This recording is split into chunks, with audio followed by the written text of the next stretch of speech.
but you a black man like me. That's right, and it's worth something. This is Black Watch with Commanding General Yahanna, the only man to lead blacks, Latinos, and Native Americans. God made man on this earth. The white man he make man.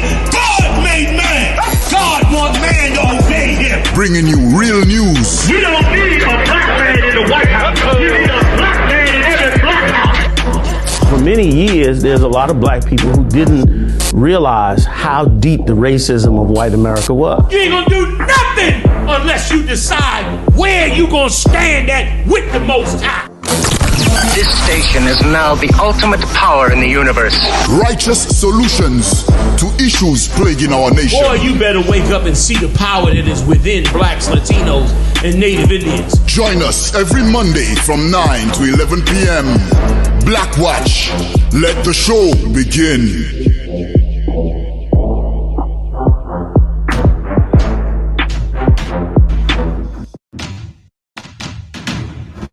On the battlefront, Ukrainian officials claim Russian troops are redeploying from the southern port city of Mariupol to reinforce their new onslaught and be reached far. He is willing to go to defend Taiwan from a possible Chinese invasion. Are you willing to get involved militarily to defend Taiwan if it comes to that? Yes. We support the One China policy. We support all.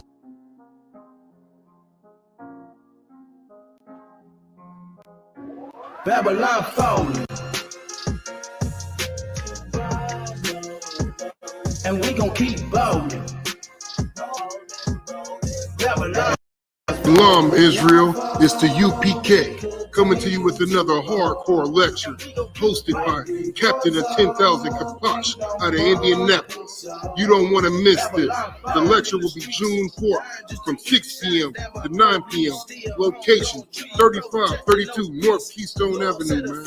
You understand? And if you can't make it in person, tune in online. I.S.U.P.K. Indianapolis on Facebook and YouTube. You don't want to miss this. Like I said, you don't want to miss this lecture. Life is about warfare. So put your war spirit on and come see this World War III lecture that Captain Kapash is hosting. You understand? And with that being said, shalom.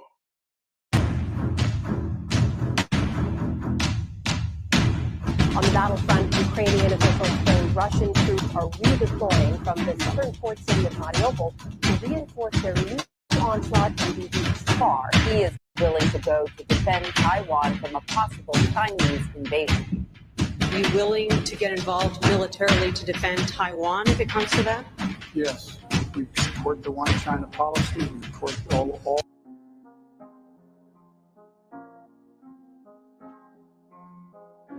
Babylon falling,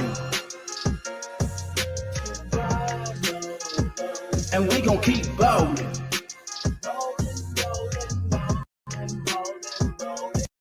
SHALAM, Israel. It's the U.P.K. coming to you with another hardcore lecture hosted by Captain of 10,000 Kapash out of Indianapolis. You don't want to miss this. The lecture will be June 4th from 6 p.m. to 9 p.m. Location 3532 North Keystone Avenue, man. You understand? And if you can't make it in person, tune in online. I.S.U.P.K. Indianapolis on Facebook and YouTube. You don't want to miss this. Like I said, you don't want to miss this lecture. Life is about warfare.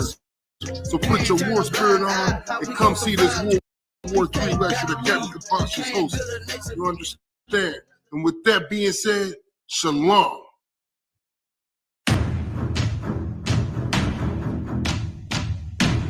On the battlefront, Ukrainian officials claim Russian troops are redeploying from the southern port city of Mariupol to reinforce their new onslaught and be reached far.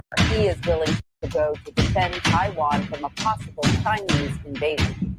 Are you willing to get involved militarily to defend Taiwan if it comes to that? Yes. We support the One China policy. We support all.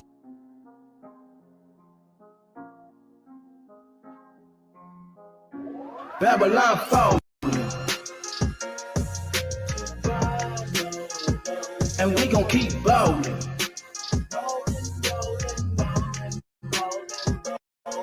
Shalom, Israel. It's the UPK coming to you with another hardcore lecture hosted by Captain of 10,000 Kaposh out of Indianapolis. You don't want to miss this. The lecture will be June 4th from 6 p.m. to 9 p.m. Location 3532 North Keystone Avenue, man. Let's get it on. Clap it up, Most High in Christ. Clap it up, we're here. Stand by for Commanding General Yohanna. Lord allow, he'll be here soon. Give him a hand until he gets here. We get it on with General Mayat, Officer Morale, Officer Yediah, Officer Ibai, the young sisters, the little young brother. He's up in here tonight. Let's get it on, clap it up, all right? We're going to start with the story, answer all your questions, heal all your wounds, and kill all your enemies in the name of the Lord. All right? You just call in, ask your questions, and we'll begin with the stories, all right? Yediah. Handling a Buffalo mass shooting suspect spurs talk of uneven restraint. Of course, even our oppressor in the media noticed what all of us noticed. And an unarmed black man who picks up a gun is shot dead in his own house having a licensed gun. Tamir Rice, who was 9 years old, he was murdered within 0.2 seconds of a cop seeing him with a toy gun. Unarmed black men are killed immediately, all the time, for fear that they might have a gun, for thinking that they might have a gun. Well, in the Buffalo massacre, the massacre of that filthy piece of garbage devil, the same kind of devils that live in the White House and in the Congress and in your church, went in and slaughtered 10 innocent black people. When the cops got there, however, all they saw was an innocent, sweet-loving man, and they arrested him without incident. And he had a gun, had a assault rifle in his hand when they arrested him, and they still didn't pull the trigger. And even our oppressors in the media have noticed the difference finally. Read it again. Handling a Buffalo mass shooting suspect spurs talk of uneven restraint. Buffalo police officers talked to the mass shooting suspect, convinced him to put down his weapon, and arrested him without firing a single shot. Can you believe that, blacks and Hispanics? He had an assault rifle in his hand. There are 10 dead people on the ground all around him. And they still talked to him, convinced him to put down the gun, as opposed to killing him the way they would do a 9-year-old child or an unarmed black man in his car that they think might have a gun. And many of you see this story and you wonder why. I'm going to explain why in a second. I'm going to tell you why it's done in a minute. Any more to the story?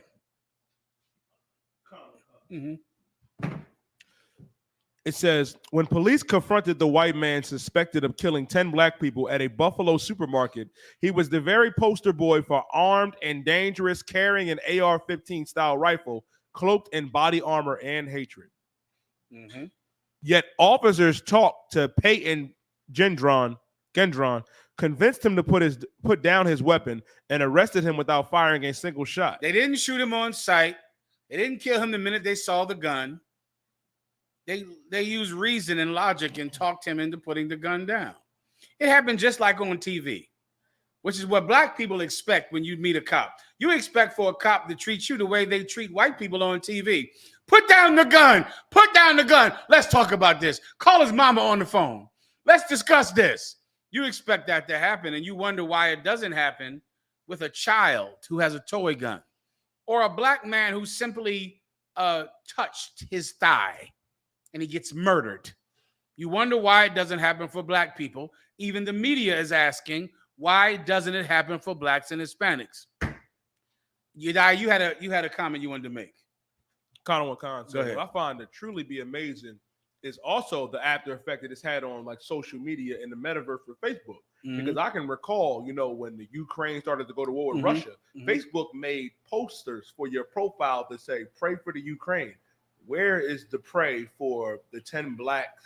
Are you saying that Facebook is not flooded with pray for Buffalo tags? La Asa. Are you saying that all over Facebook, the Buffalo colors, the colors of the state flag of Buffalo, are not everywhere on social media?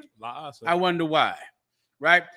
People who don't matter died in Buffalo, but people who matter died in the Ukraine. And that white man with a gun who is a murderer still matters more than the people laying at his feet on the ground. He is still more important than them. And a white cop who sees him, they look at a human being, and the people on the ground are the people that don't matter.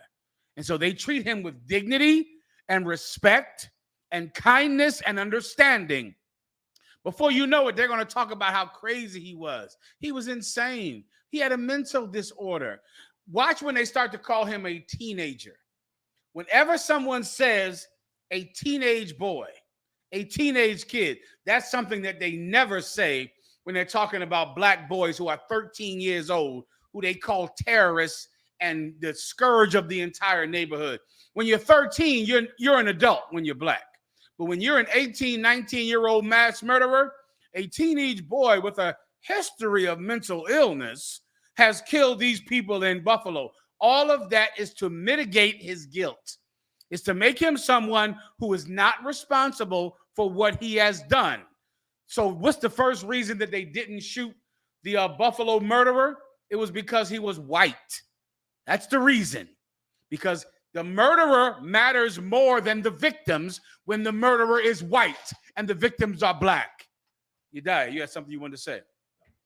Let me give you the other reason. There's two reasons that they arrested the Buffalo murderer with such kindness. The first reason is that they're white. And when they look at him, they see themselves. They feel compassion for them like that's their nephew. That's their son.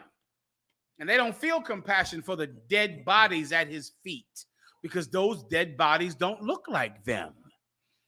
Here's the other reason that Buffalo murderer didn't get shot rightfully by the police. Because the police only kill unarmed people. They don't kill people who are actually threats. If someone is an actual threat, they'll send a robot in there. But the police only kill people who are not a danger to killing them. There's a reason they kill unarmed black men, because they're not afraid of that unarmed black man shooting at them. That's the reason. When you look at anyone who a cop shoots, he is going to shoot someone that is no danger to shooting him. Do I need to bring up January 6th? Do I need to bring up what happened over there at the Congress? Those police didn't pull their guns because they were afraid that they would get shot back. If you have enough firepower, a cop is not going to pull his weapon. He only kills people when he knows that there is no way for that person to defend himself. Now, prove me wrong, because I can go all day and prove this statement right. I can go straight to January 6th, where they're literally killing the cop, killing him. They're strangling him and crushing him. And his fellow police officers do not raise a weapon to defend the life of another cop because they're afraid they might get shot. Why didn't they shoot the Buffalo murderer? They were afraid they might get shot. So they were trying to talk it out, brother. A cop is full of peace when he's afraid of his own life. When he says that he's in fear of his life, he's lying. The only reason he shot the gun is because he knew he could and you couldn't shoot back. Now, if I'm incorrect, call in. Show me something. I'll just play the January 6th tape and prove you a goddamn liar. And then I'll play countless videos of unarmed black men getting shot and a cop having the courage to pull his weapon then. A cop having the bravery to pull his weapon then when he knows there is no repercussion, when he knows he's killing a defenseless man. If you can defend yourself, and this man clearly can defend himself, they're looking at the dead bodies all around him. Those cops in Buffalo were afraid of getting shot, just like the cops on January 6th. They were afraid that he would take that gun, point it at them, and lay them down, and they know he's a good shot because they're looking at the evidence laying on the ground. And they pulling out their 9mm Glocks don't want to get shot with that AR-15. So they are ready to talk about it, Maya.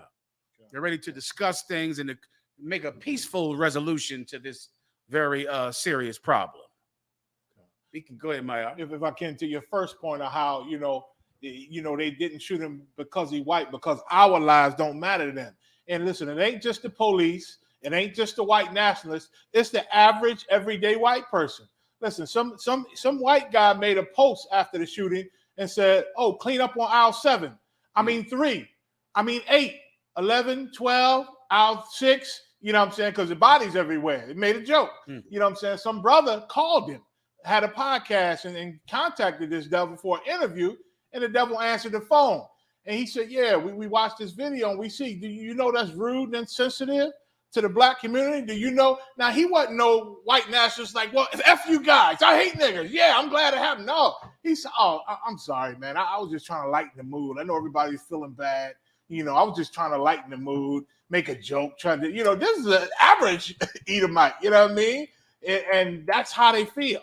For him to tell that joke, it means that he do not look at you anywhere the same as he look at his own people. We are not human. It's like that movie District 9, I think, with the aliens. Imagine that, we know they aliens, monsters on the move, they monsters. If they got shot up, you ain't gonna feel the same way. You know what I'm saying? Because these are monsters over here living in this little community. They got shot up. Oh man, they killing them monsters. That's wrong. That's wrong.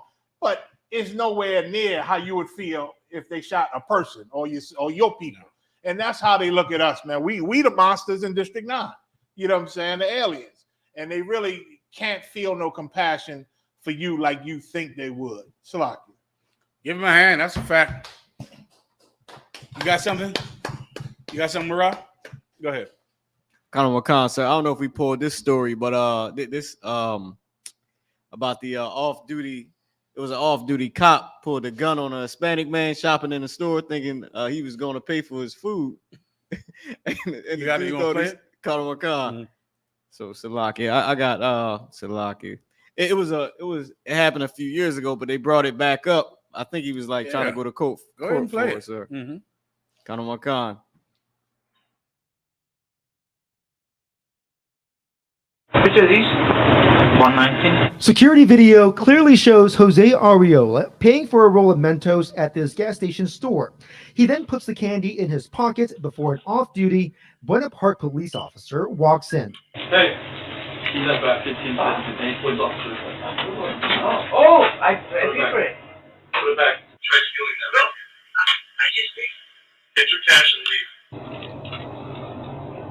Hey, get your cash and leave. I just paid for it. Did he pay for this? Yeah. He paid for it? Yeah. Are you sure? Mm-hmm. My apologies, sir. My apologies. The hardest thing for me was,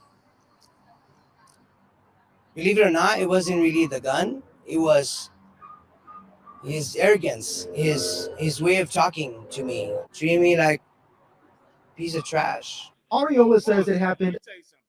That brother, give that brother a hand right there.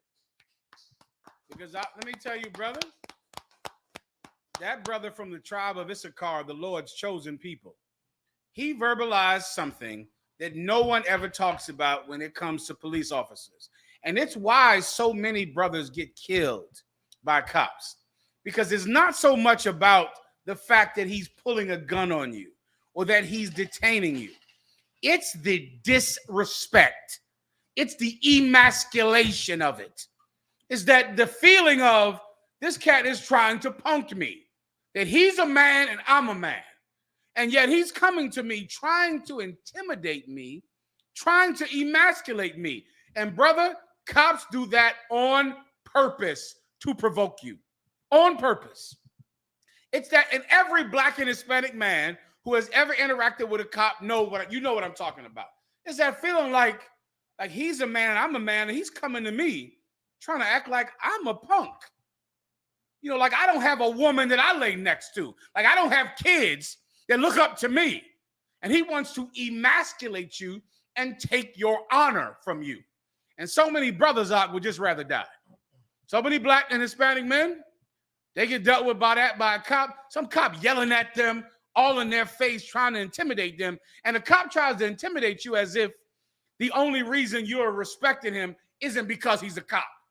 As if, he's tougher than you or stronger than you or more of a man than you. And so many black men and Hispanic men are dead simply because they couldn't take the disrespect. And this brother held his discipline, and he should be applauded because that's exactly what you have to do. And now years later, he's taking this cat to court to strip those devils of every penny that they have. If you want to emasculate a cop right back, you'll emasculate him when he loses his job. You don't have to punch a cop in the face when he emasculates you. You don't have to yell at him and scream at him to get your manhood back. Don't do that. That's what that cop wants you to do. So he can be justified in murdering you because you don't have a gun. And he wants to kill everybody who's unarmed. What you do is you wait and you get a lawyer. And when that cop gets fired, he's going to commit suicide, Mayak, because white men kill themselves when they get laid off.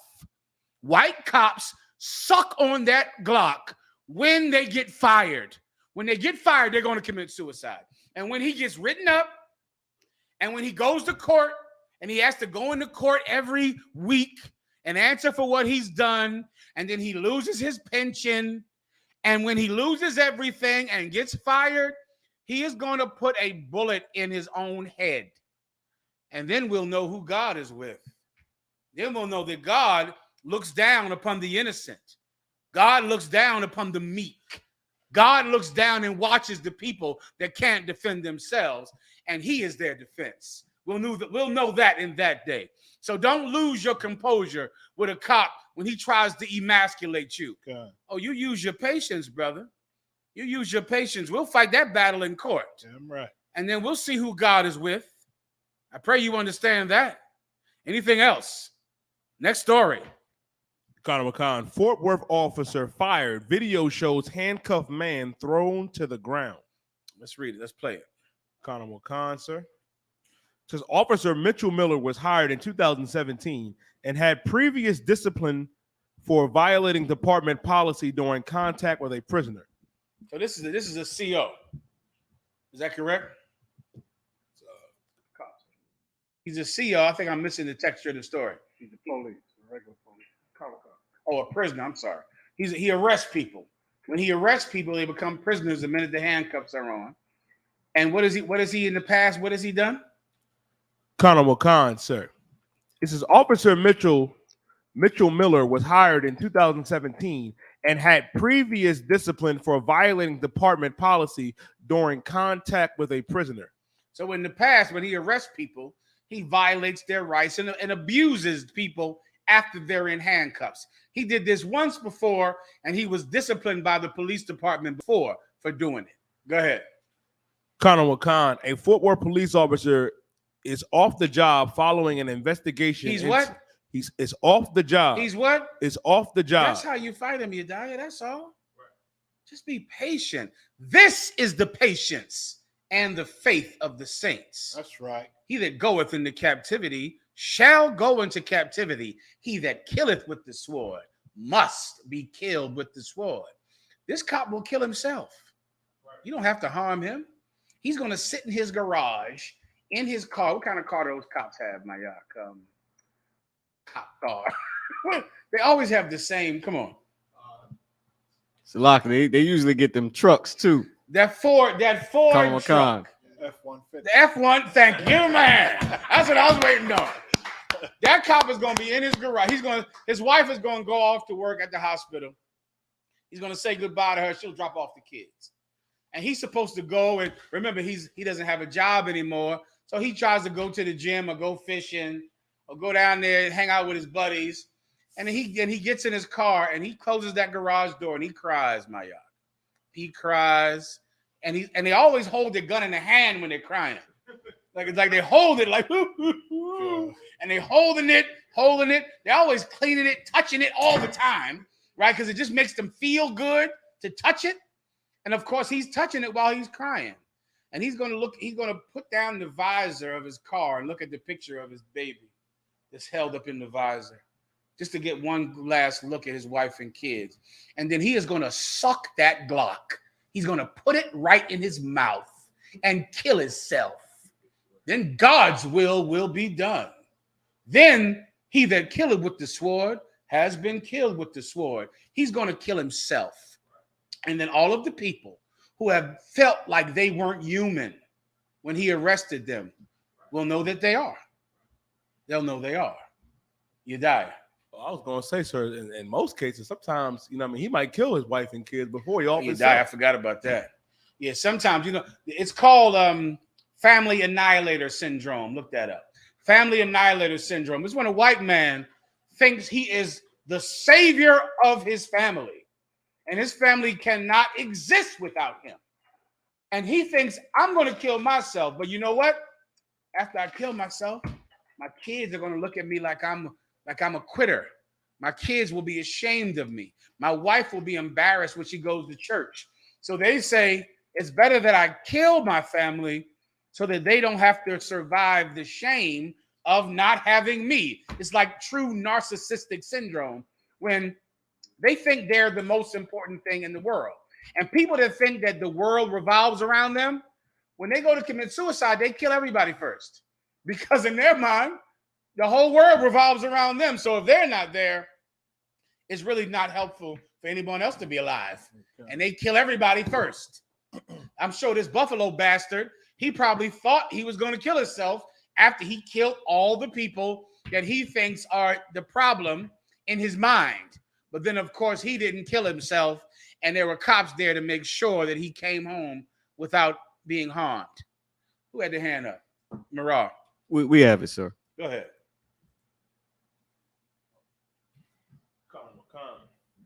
Femicide is defined as one family member who murders other members of their family, commonly taking the lives of all. It is most often used to describe cases where a parent, usually the father, kills his wife and children and then himself. Is that a family annihilator? It is right there. That's it. Come. So don't worry. Listen, you don't have to fight a cop in the street. You know, fight him, wrestle him all up, add a ton more charges, add resisting arrest and assaulting a police officer to the charges they're already going to drum up to put on you. Just relax, huh? Be patient, man. Go to court. Put your hands behind your back, walk backwards, get down on your knees. No problem. Let him search you. Let him frisk you. No sweat. You look to the heavens and know that God sees it.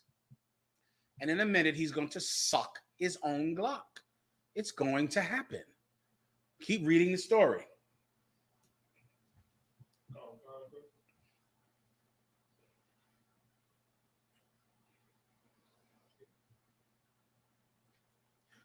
It says the Tarrant County District Attorney's Office will review the firing of a Fort Worth police officer to determine if possible criminal charges will be filed. Mayaki already got fired. Yeah. Now they're discussing criminal charges. Oh, my Lord. Oh, my Lord. It's time to feed the worms. Continue. Khan, sir. Mitchell Miller was fired Thursday after the officer was caught on camera throwing a handcuffed suspect to the ground and knocking him unconscious. They have to do it. Now, once again, you die. Why is he throwing this man on the ground? Because he's in danger? Because he's trying to defend himself from the man? The reason he's throwing the man on the ground is because he's handcuffed.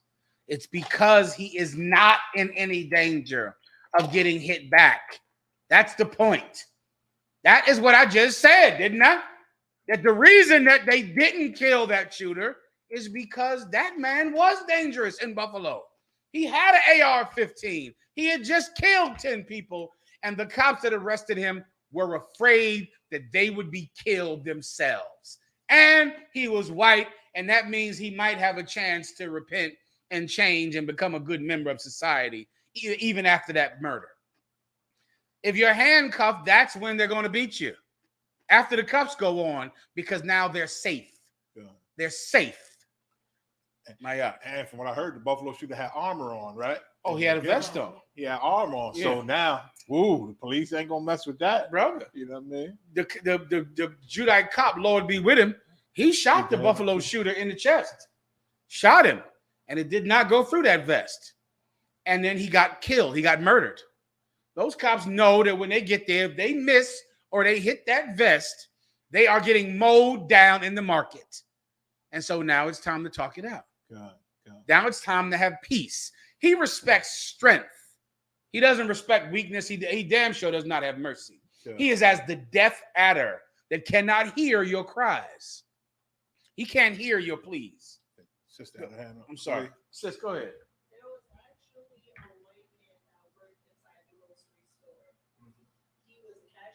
Mm-hmm.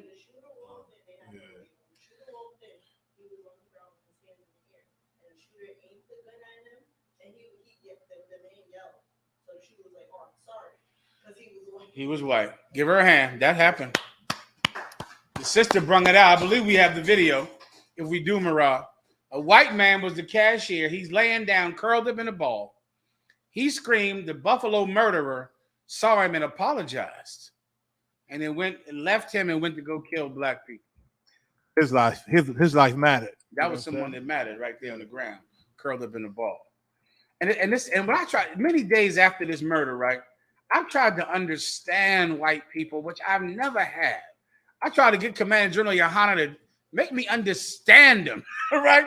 But I know it's so many things about them that I don't get. Like, for instance, like this murder that happened in Buffalo, Mayak, right? Okay, let's say you're a white man, right? I wish Commander General Yohanna was here so I could ask him the question, because he would break this down to me and I don't understand it. Let's say you hate black people and you hate Hispanics. When you're sitting around with the other white people talking about how much you hate black people and hate Hispanics, what kind of black person are you talking about? Like, for instance, Donald Trump hated Mexicans, hated Hispanics. And what did he say? He said, they're taking our jobs, they're murderers, they're rapists, they're criminals. And when you talk to an average white man who hates black people, he'll say, they're selling drugs. Give me something that white people say about black people. The bad stereotypes, like they're thieves, they create so much crime, they're shoplifting everywhere.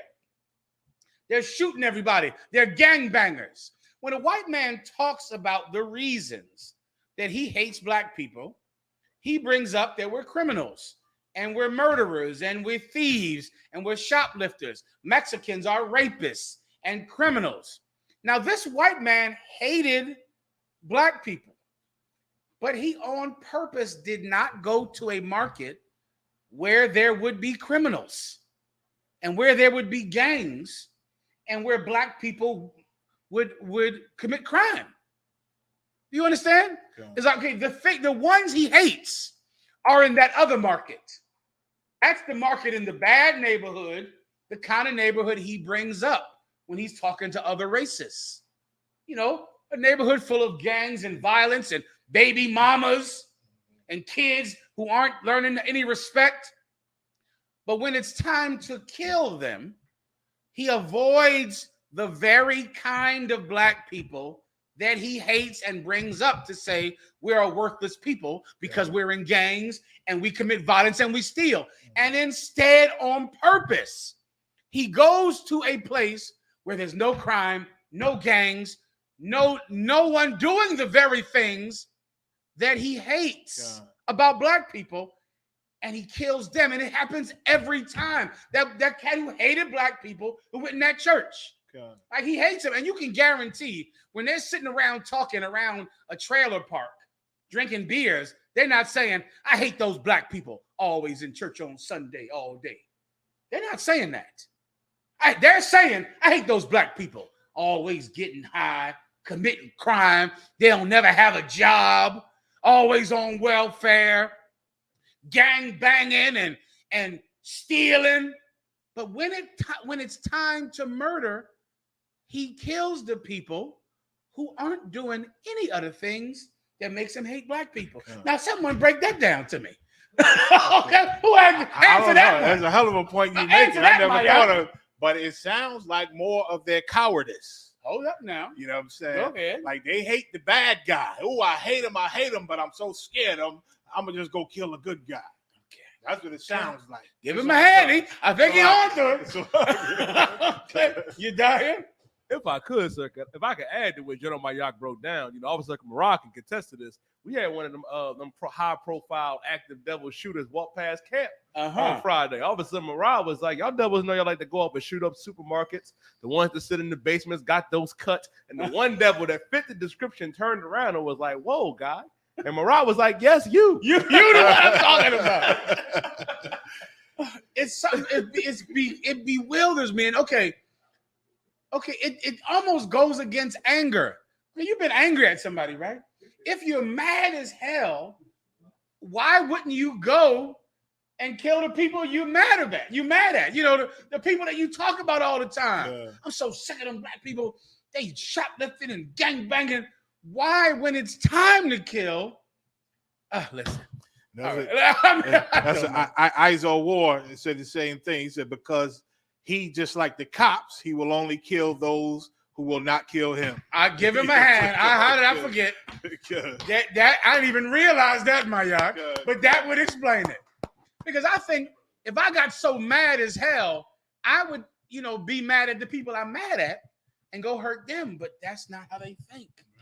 And it is peculiar and crazy to me. Anyway, we better get the Lord on our side. We better look to the God of heaven and obey him, because they want to kill even the most peaceful of us. Give me that in the Psalms 52 or 51. And listen, show you that spirit is so opposite from Miles, boy. Esau and Jacob is two total polar opposites. Oh, boy. I listen to black people's conversation. After incidents happen, they always say, well, a few bad white people, racist devils, ain't gonna make me hate all white people. I know some good white people. They always remember the good ones. You know what I'm saying? And cater to them and won't hate them all. Will not hate them all. You know what I'm saying? But these people, you know what I'm saying? They want to destroy them. It's something. We are different. We are estranged. They are estranged from the womb. And two nations have been separated from the bowels of our unified mother. At one time we came out of the same mother. Jacob and Esau had the same mother and father. And we fought each other in the womb of our mother. And then when we came out, the Lord separated us from her womb. And now two manner of people live on this earth. Two separate people. And we're not like them. It is not our future, or we're not designed to be murderers. That's not our nature. Any of you blacks and Hispanics out there, if you're murderers, you're going against your nature, against who you are, to murder people and to be a thief and a liar. And that's why crime never works for you. You're wondering why this white man didn't get killed when he murdered 10 people in Buffalo. You should expect him not to get killed. And you're shocked when you commit a crime and you get arrested and a white man doesn't. So many blacks and Hispanics. Now, when the police force comes to you and when policing is applied to blacks and Hispanics, you're shocked that you can't smoke weed, but a white man can smoke weed. You're getting pulled over in your car when you're speeding, and a white man is not getting pulled over in his car. When you get high and when you sell drugs, you're getting double the jail time of a white man. Let me explain to you the reason why. Because God is not permitting you to be like white people. He's not letting you commit the same crimes as white people commit. A white man could murder 10 people and then go out unscathed and go into rehabilitation. If you sell drugs, you're going to be in court thinking the system is unfair. I was selling cocaine, I was selling crack, and they gave me more time than a white man who sells cocaine. That's God's will. God does not want you to act like a white man. So the exact same crime that a white man commits, he will get less punishment than a black man who commits the same crime. The penal system is always going to be harder on you than it is white people, because it is their nature to be criminals, and you are going against nature if you're a black or Hispanic criminal. And you can't expect for you to be treated like a white man when you commit crimes. Yes, if that Buffalo shooter was black, they would have killed him for walking in the store, for going in the store. Listen, Trayvon Martin got killed for wearing a hoodie. A hoodie. That's why the neighborhood watch approached him. This white man got out the damn car with a vest on and a rifle, and you can walk down the street like that, and a cop is going to leave you alone. It happened in Wisconsin. It happened. Well, that white man walked straight by those cops with armor on and with a rifle and had just killed somebody. No one will stop him. If he was black, they would have stopped him. Why is that? Because God does not permit you to act like white people. Don't fight to change the laws so that now black people can commit the same crime as white people. What type of movement is that? Your movement is what? Reform so that black men can get just as high as white people, commit the same murders as white people, commit the same crimes as white people, and be treated like white people? So we can become just like them in crime and in religion? So we can completely be defiled by their behavior? No. That's no fight for a man to be in. Your fight should be the fight that makes black people never do crime, never commit any sin, never do drugs, never act like white people. Never. I know. Maya. And that answers a lot. That answers questions because I know growing up and just having friends and family and, you know, ourselves getting caught up, you know, in the system, right? I always wondered. I used to wonder why, like, white people go into court and they plead not guilty. Like, this is, you know, this is our program. We plead not guilty. We do this and this and this. And at the end of this, it's a good thing for us. Yeah. But blacks and Hispanics, brother, that not guilty, they're going to pour everything on you. Oh, yeah. You're going to do the most time. And that's why most of us cop a plea, you know what I'm saying, to try to get the less time, because not guilty for us mean life in prison. That's what it means. If you don't take that deal, and damn near most cases, I would say 75% of the cases, you're going to do such jail time, you're going to regret that for the rest of your damn life. Take this, Maral. Maral, you got something? Go ahead. No, please, go ahead. If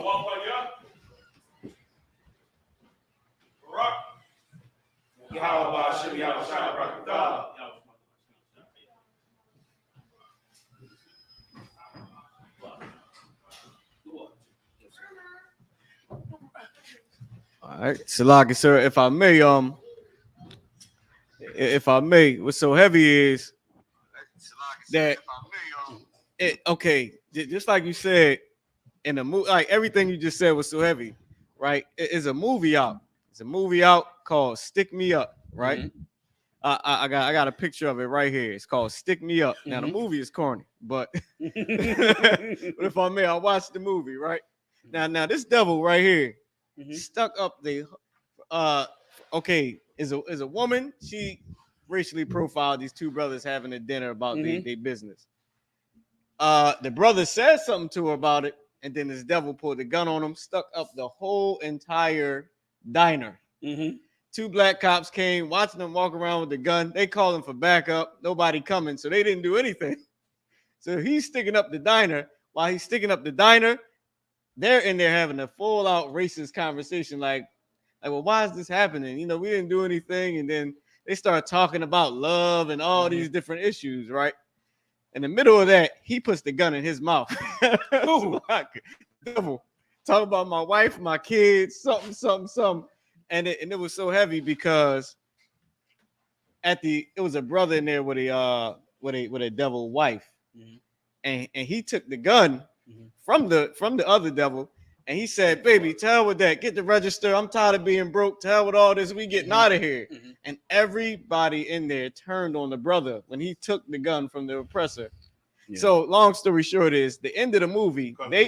Because of his sad story. Sadness. And all that. So his wife, he gets away with sticking up the whole place. They turn on the brother when he does it. He had to apologize. "Oh, I'm sorry. I was just mad." The end of the movie, they all friends. They come together. They celebrating, saying, "Yeah, something." The end of the movie, two black people come in mad, stick up the store, re-stick it up. Two different people. They say, "Oh no, you got the wrong store now. We all together." So now it's like a whole giant love. Is thing. that the point of the story? What is the movie trying to teach you? The point of the movie is to teach that we can all get past racial things. But in the end, the two black men was wrong for coming in and rob. So because everybody was saying black people wrong for y'all sticking everybody up, y'all doing this. But the white man stuck up everything and got away with it because of his kids. His kids. The whole movie is him sticking it up. He bad. Yeah, movies like that. The person that wrote the movie, because you're in the truth, you see something completely different than everybody else. Like this is the thing that even angers me. I mean, oh my God. You know what I cannot stand is when, and I never see this with any other shooting, is how after the shooting in Buffalo, the murder in Buffalo, they ask people, do they forgive the guy? Have you seen that? God. I sit at home and I could feel that thing inside of me. I mean, it's a terrible thing, but it's like, why are they asking them that? Like, when in the hell do you ever ask somebody, do you forgive them after their family member has been murdered? And I sit and try to rack my brain. Did that ever happen? Like after Columbine, when that white boy started murdering everybody in high school. Now, GEN.YAHANNA, I don't remember any videos. Do you forgive them? And while their family members' bodies sitting You in, know, in the supermarket with a tarp over it. Who in the hell asked that question? I damn sure don't remember 9/11. Well, do you forgive the Saudis? Well, do you forgive? Like mass shootings happen all the time. And I cannot recall when some white man gets killed that you go and ask the family members, do they forgive him? But I got a memory of all of them with black people, with Botham Jean, every last one. Some reporter will inevitably say, do you forgive him? And I go, why don't somebody do what? They should stop doing that. It's like they should stop asking that question. I think it's on purpose, mocking us. And the black person never gets offended. Right. The shit, nobody ever says, what you say? What you just ask me? Like it never pushes a button. It's always like a, it's always like a, listen, I just know I have to. That's a rough one. I'll have to try. It's always like nobody even gets angry at being asked something like that. Please, Jesus. Commander GEN.YAHANNA, Salaki, sir. Hey, if I can add to what you're saying, let me tell you something. Okay, the shooting went down and everybody got, shook. But what I was, and I'm observing this, right? But after the news got there and they were asking people them questions, and after the preachers came out, I got flooded with calls and emails. After that, not after the shooting, after the preachers came out, that's when I got all the calls. And I had to talk brothers off the ledge. I mean, straight up. I had to tell, I had to really go into that Matthew 24, where Christ said these things would happen. That's right. Like to have our head right, because there was brothers was like, they was losing it, man. And there was a ton of people on YouTube and Facebook and all the other social medias who was losing it also. I mean, you had cats, Jake, strapped up with their guns and like, yo, I don't know what I'm gonna do. I mean, black people was bugging over this, and even brothers was like, they damn near, some brothers wanted to snap and go back to when they was in the world. That's how angry and frustrated they was. And this wasn't right after the shooting. This was after the preachers came out. And particularly I didn't see the footage, but there was particularly one preacher who was going around saying, all we need is hugs, man. All we need is hugs. And then he went and grabbed up some white reporter and was hugging the white reporter. I just heard this secondhand. And brother, it infuriated black people. You about to say something about it? If I could, sir, what you bringing out is so heavy. Not to interrupt, Alawa, but I got one of a church deacon that says Buffalo shooting victim would forgive the gunman. Like they made sure they pressed. Let me tell you something, if I could. We should thank the Lord. Now, this is going to sound crazy because I'm going to explain what I mean, okay? So don't nobody get ignorant on it. We should thank God for all the brothers who are criminals. We should thank the Lord for them. We should thank the Most High for every out-of-order black man. Now, listen, let me explain. First of all, nobody should be committing any crime. None of us should be committing crime. None of us should be selling drugs. None of us should be gang banging. None of these things. any kind of crime we should not be doing in this kingdom, because it 9 out of 10, it leads to your destruction. But why do I say that? Because without the spirit of rebelling against this place, then you would create heaven in America for Satan. Like that rebellious spirit that's in us, that's always going up against them, that is who Moses took out of Egypt. That's who fought in Babylon. It was them brothers. Yeah. And that's who the ones who was getting killed in Egypt when Moses went down to check on them brothers. It was them brothers who was not, who couldn't take it, what the Egyptians was doing to them. And let me tell you something. The fact that you have that in America among us means that there is hope that our people will rise to the occasion to obey the Lord and do what needs to be done. Damn near being a criminal and a drug dealer is the consolation prize for the real thing you're supposed to do. The real thing you're supposed to do is come into the truth and totally go against Esau the way we do in I.S.U.P.K. Right. But for ignorant brothers who don't know better, they got enough wherewithal to know that they being treated like garbage and murdered in this system. And so they going off. Yeah. And that's why us teaching them and waking them up will bring them back to the truth and bring them back out of that. And then they're going to really be like the brothers in here are, something to deal with. Because a lot of brothers after that shoot knock was ready to go on out. They was ready. They was done. It was a wrap. But only because of the grace and mercy of the Most High, they was willing to try to suppress their anger one more day to fight a better way. Not to be violent, but to fight righteously in the camp. And if I could, let me read a scripture on it, if I could. If you go to Deuteronomy, the 28th, I think it's the 25th chapter, and read the 17th verse. And you know what I mean? Let me go up. Yeah. Let me start at boy, I want to get four verses out of you, but I think I'm just going to go to 17 if I could, 25:17. Because the Most High remembered what these Edomites did and how they did it. And this is why they murder in the church, in the supermarket. Because these are a coward people against the Lord's chosen. And so absolute suppression is what they believe they have to do. Because once again, they're trying to build a kingdom of Satan. They want to rule the world. They want to rule space. They want to come together with technology so that they could have full control over the planet. They want to suppress all the dark nations, rise up all the white nations, and bring themselves into heaven on this planet. But the problem is everybody would comply. If the children of the Lord was not here, everybody would comply, and America would become super great, and all the kingdoms would come together and under them, and it would be perfect heaven. The problem is you are the chosen of the Lord, and your spirit cannot jive with their spirit. That's why the Lord said we were enemies in the womb. Coming out the womb, we had to come up against this cat. And the problem is, and this is so the Lord. If I could, just bear with me one more minute. What's you were mentioning something earlier, how they hate us and then go kill the people in church or the retirees in the supermarket. Here's the sad part. The people in church and them retirees are the ones that fought their whole life to join us to them.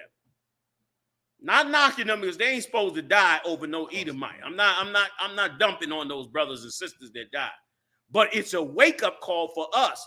Those rebellious brothers are in the better spirit than the ones who's in the church, these politicians you watching on TV and making laws and doing this. They're the ones who's really hurting Black America. Damn right. Latino America. And the Lord is bringing the thing back around, and now it's affecting them. This white supremacy that you tried to love so much is affecting you. And here's what the Lord said about it, if I could, and how these people are. This is the Most High. his authority. Go ahead, Salah. Honorable Khan, sir, the book of Deuteronomy, chapter 25 and verse 17. Remember what Amalek did. Amalek is the royal family of Esau. He is known today as the Jewish people who have our identity. They're setting up heaven on earth and replacing you with the royal family of the white man. But the Lord ain't letting it work. He's not letting it happen. And thanks be to the Lord for the brothers who still seek out our identity, our culture. They spending billions and they passing laws and getting ready to spend more money. They getting ready to come after all the social media zones. They getting ready to try to really rock out that internet underneath them because they don't want this. They don't care if white people go out and kill black people, but they don't want black people to start looking at them. If black people start looking at them, it is the end of the world. And they know it. They're not dumb. They know it. Go ahead, Doc. Honorable Khan, sir. By the way, when you were come forth out of Egypt. When we were coming out of Egypt, he said, remember what they did. This is what they did. Go ahead, Doc. Honorable Khan, sir. Verse 18. How he met thee by the way and smote the hindmost of thee. This is exactly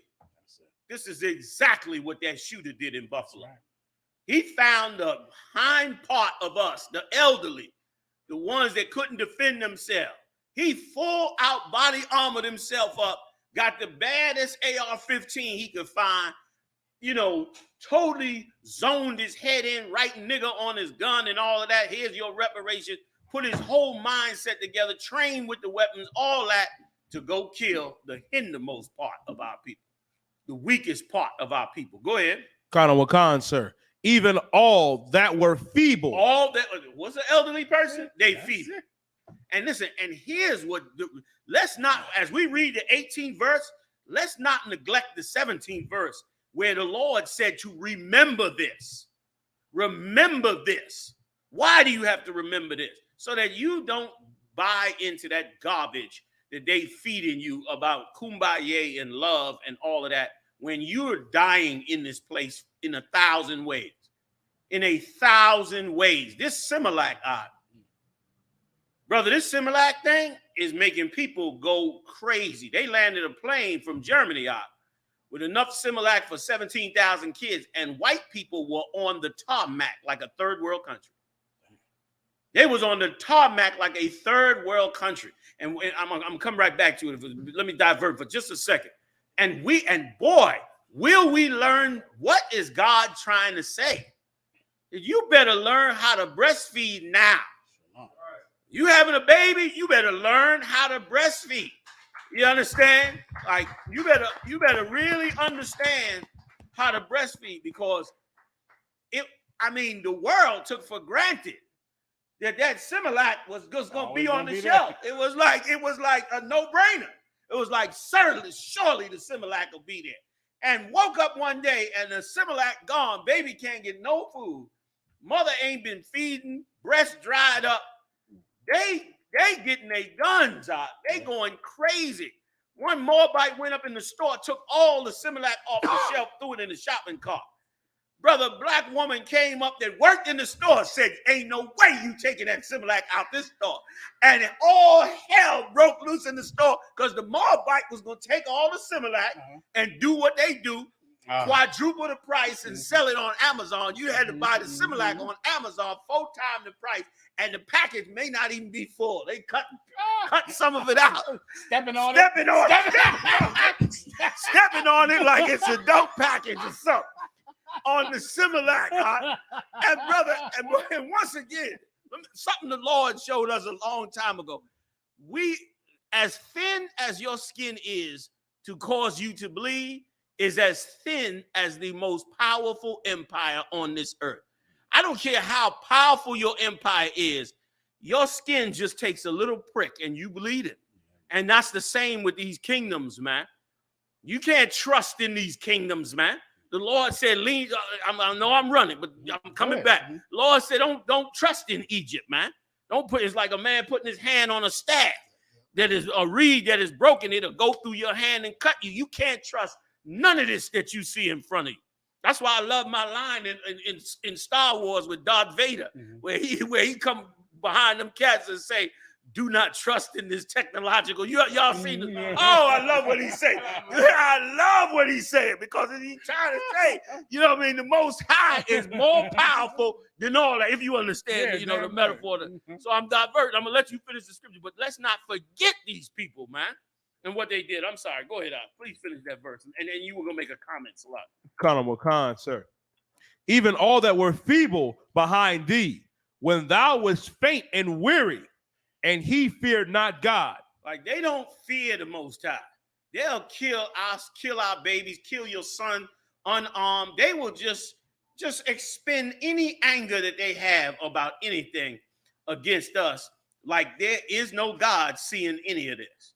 But the Most High is watching all of this, and which is why for every brother out there, you must get down and teach and wake brothers and sisters up and bring them back to this body of Christ. Because that formula is the formula. That's the mathematics that brings the Lord to your rescue. As brothers wake up and come into this truth, it brings the Lord to your daggone rescue out. And that is exactly what we need. And it's going to be glorious. And this will be paid for. Salah. Damn right. Damn right. You was going to make a comment, Salah? Oh, Khan, it was about the Similac, where I got a story to tell from my slavery. At my slavery, right, that's right. Khan, at my slavery, I managed the back room and I was counting inventory, me and another brother. We realized that damn near half a pallet of Similac was gone. Oh, a whole half a pallet, and Esau was coming down on us, sir.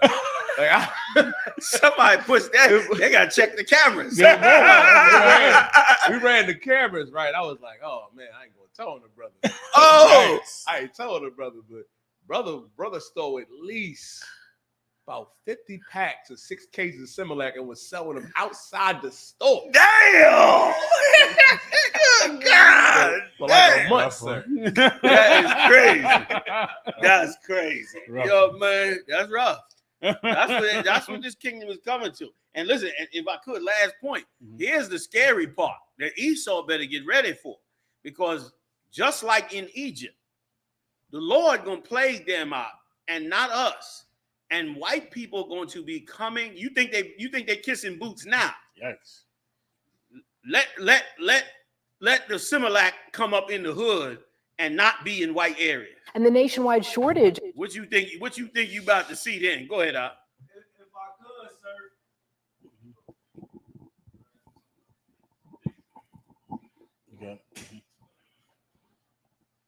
If I could, sir,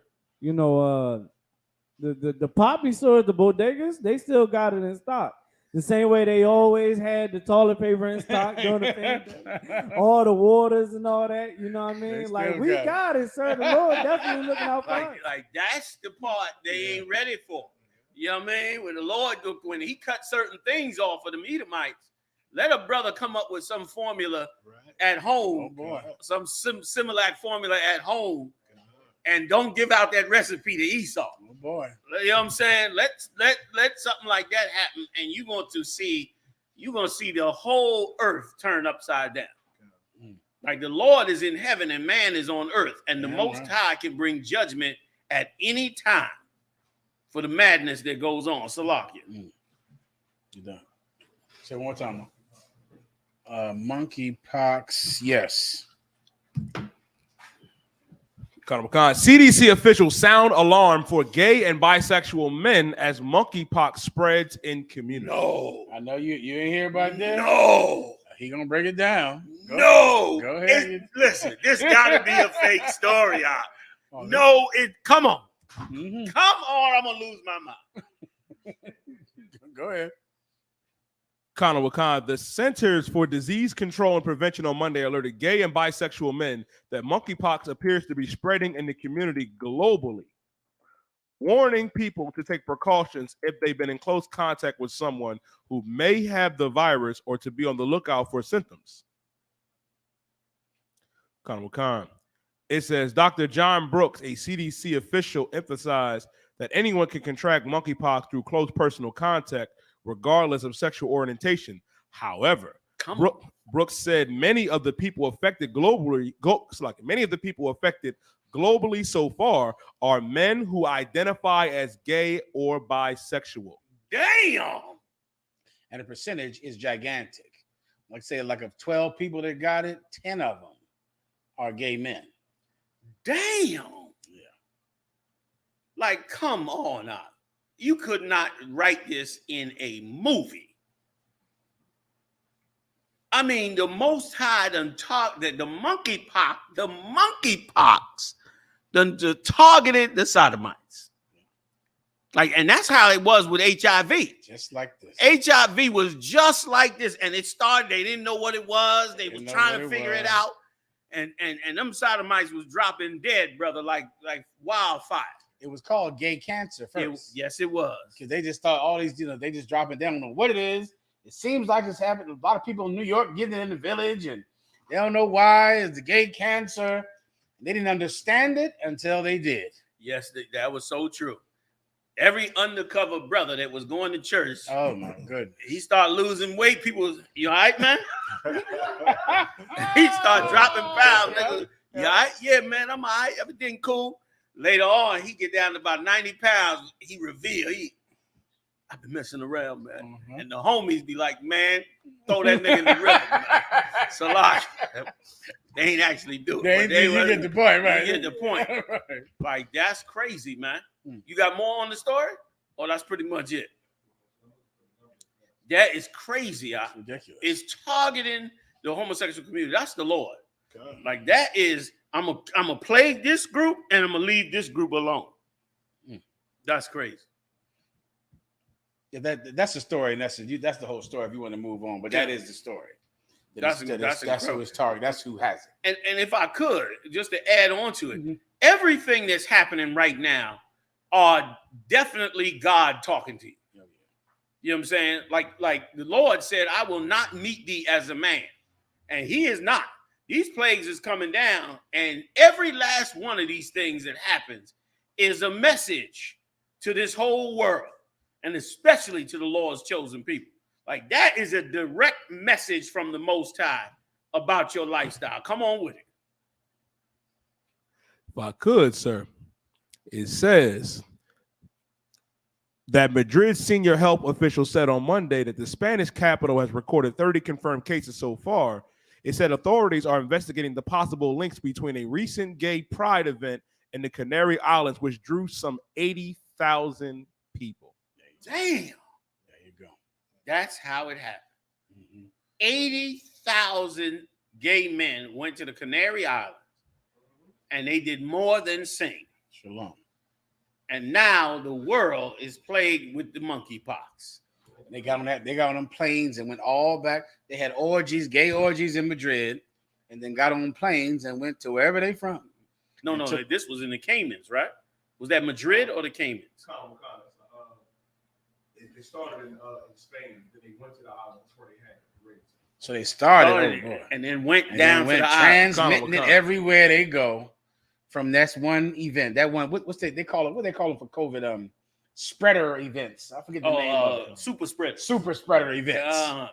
And spread that monkeypox everywhere. And how did what I want to know is, how did the monkeypox get into the system? It had to be some outside thing. A chicken, I heard animal, yeah, I heard human. That's what I'm saying. They must have had them in the orgies, maybe. You know, I ain't gonna put it past them. I'm just saying, I don't know. I can figure. I was looking a little sideways, like, you know what I'm saying? Like, man. I did see a monkey with one tear rolling down. Like, y'all gonna help us? I started to help him, but I didn't want to catch it.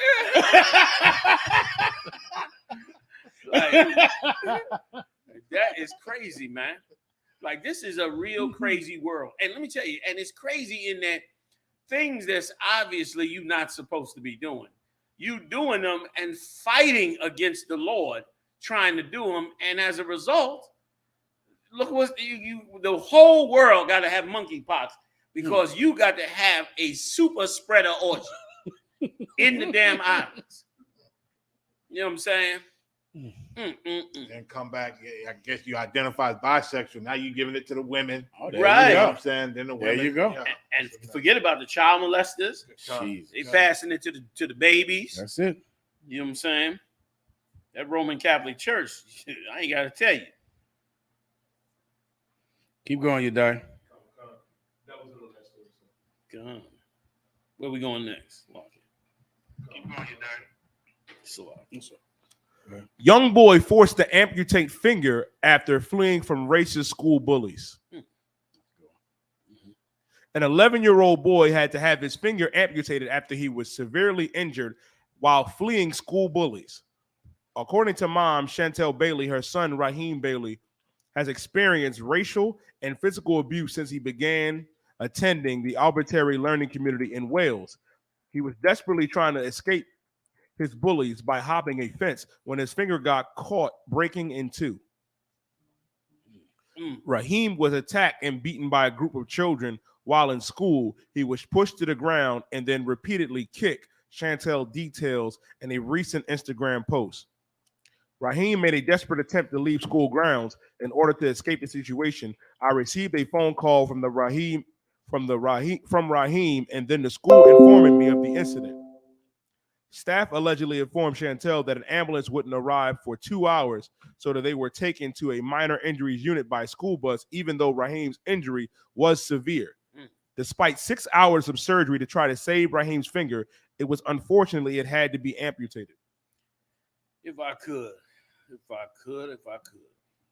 I know black people, Latino people, Native Indian people. I know you want to send your kids to good schools. I know you mean well, and you want to send your kids to good schools and give them good educations.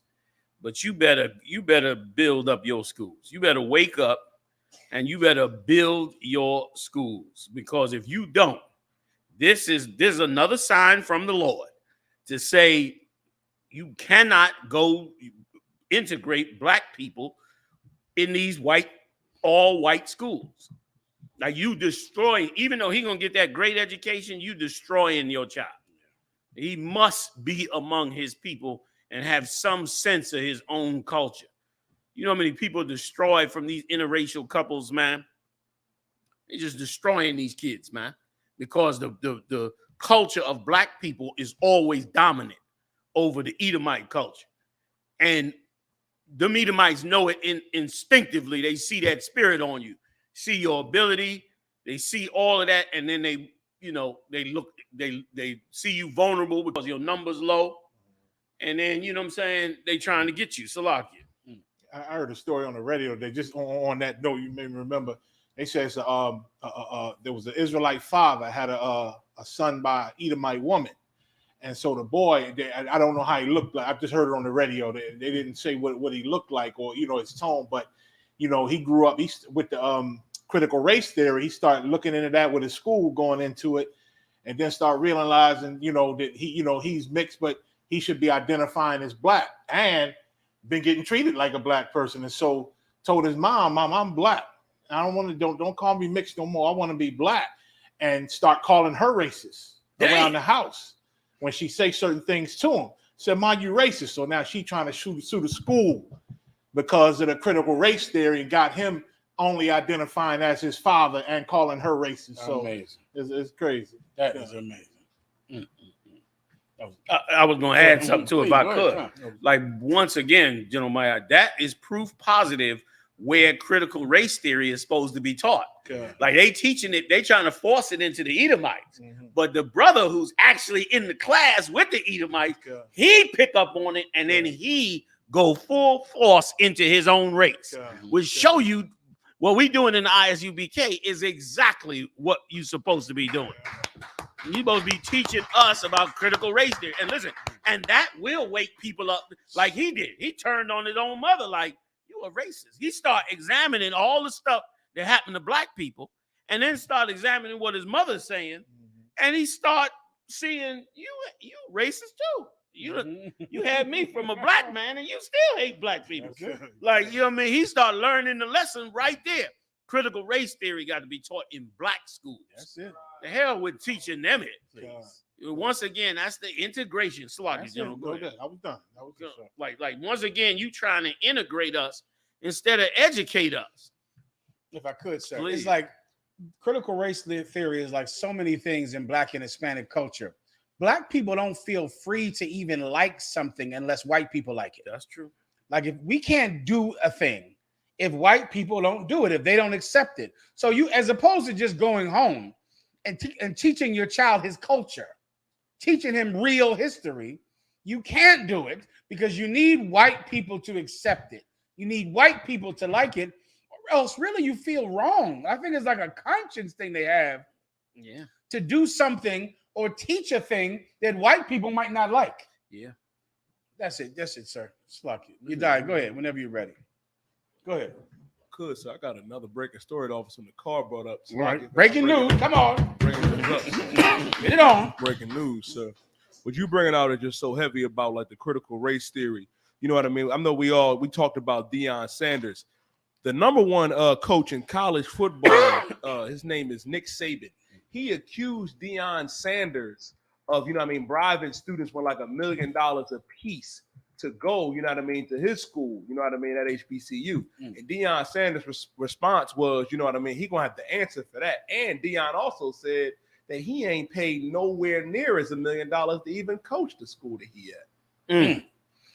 And that's heavy. That Deion Sanders is catching more hell for simply deciding to go to a black school. Yeah. And to tell black kids to come to a black school. Yeah. Like that proves everything we teach. Yep. This, once again, the thing about white people I never get, they're just sore winners. Like it's something in them that is so peculiar to me in that this is one college. This ain't all the black schools. This ain't a federation of black schools. This is one college in Mississippi that he got one player to go to. And those white men consider two players. Five now. players. God damn, he up to 5. Listen, them white men consider this the fall of Western civilization. Yes, it is. Like it is the end. This Nick Saban, I think he wins the college football championship every year, as far as I can remember. Every other year. Like this is successful where you think he shouldn't know who Deion Sanders' school is. And them 5 players, almost all of his players go to the NFL, like all of them. Dang. You think this wouldn't mean anything to him? It means everything.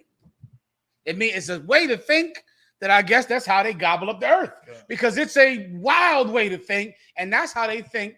And then for this cat to even talk about this black school who got 5 players when he got all of them. He got 53 of the kind of player that Deion Sanders got 5 of. Damn. And he thinks it's the end of society.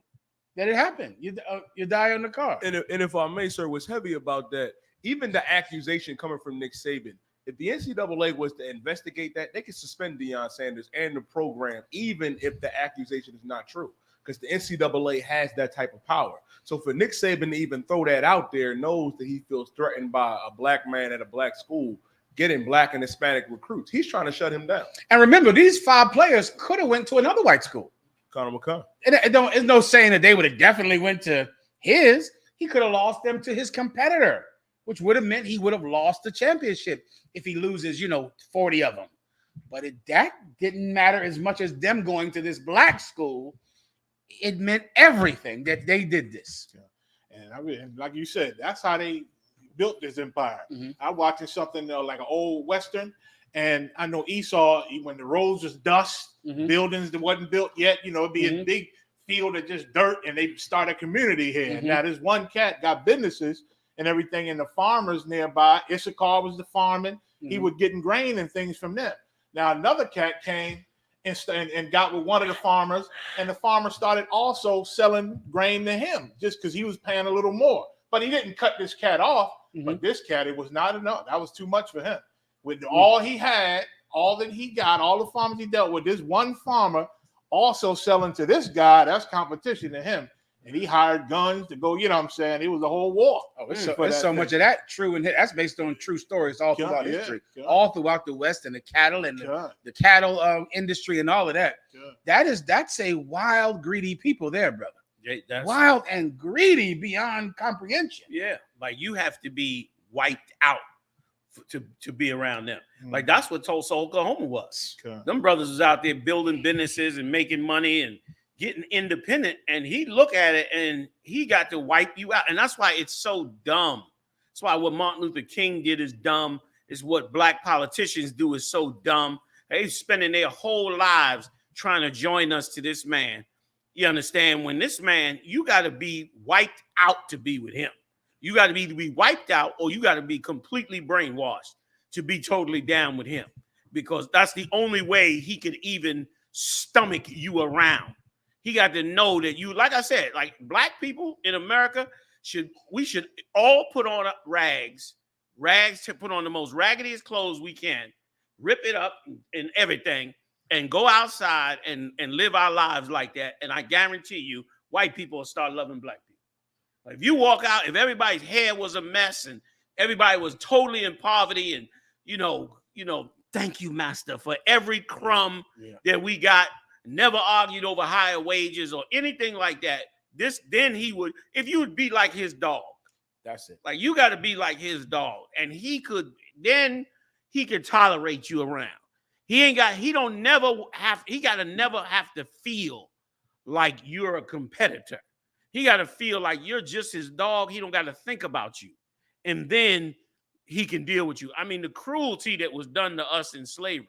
You go back and look at the devices that they use and the things they used to torture us, and the complete brutality in which they dealt with us. And not for a short period of time. We're talking hundreds of years of progression. We're talking hundreds of years went past where they got educated, sophisticated, wealthy, powerful, created inventions, all of that.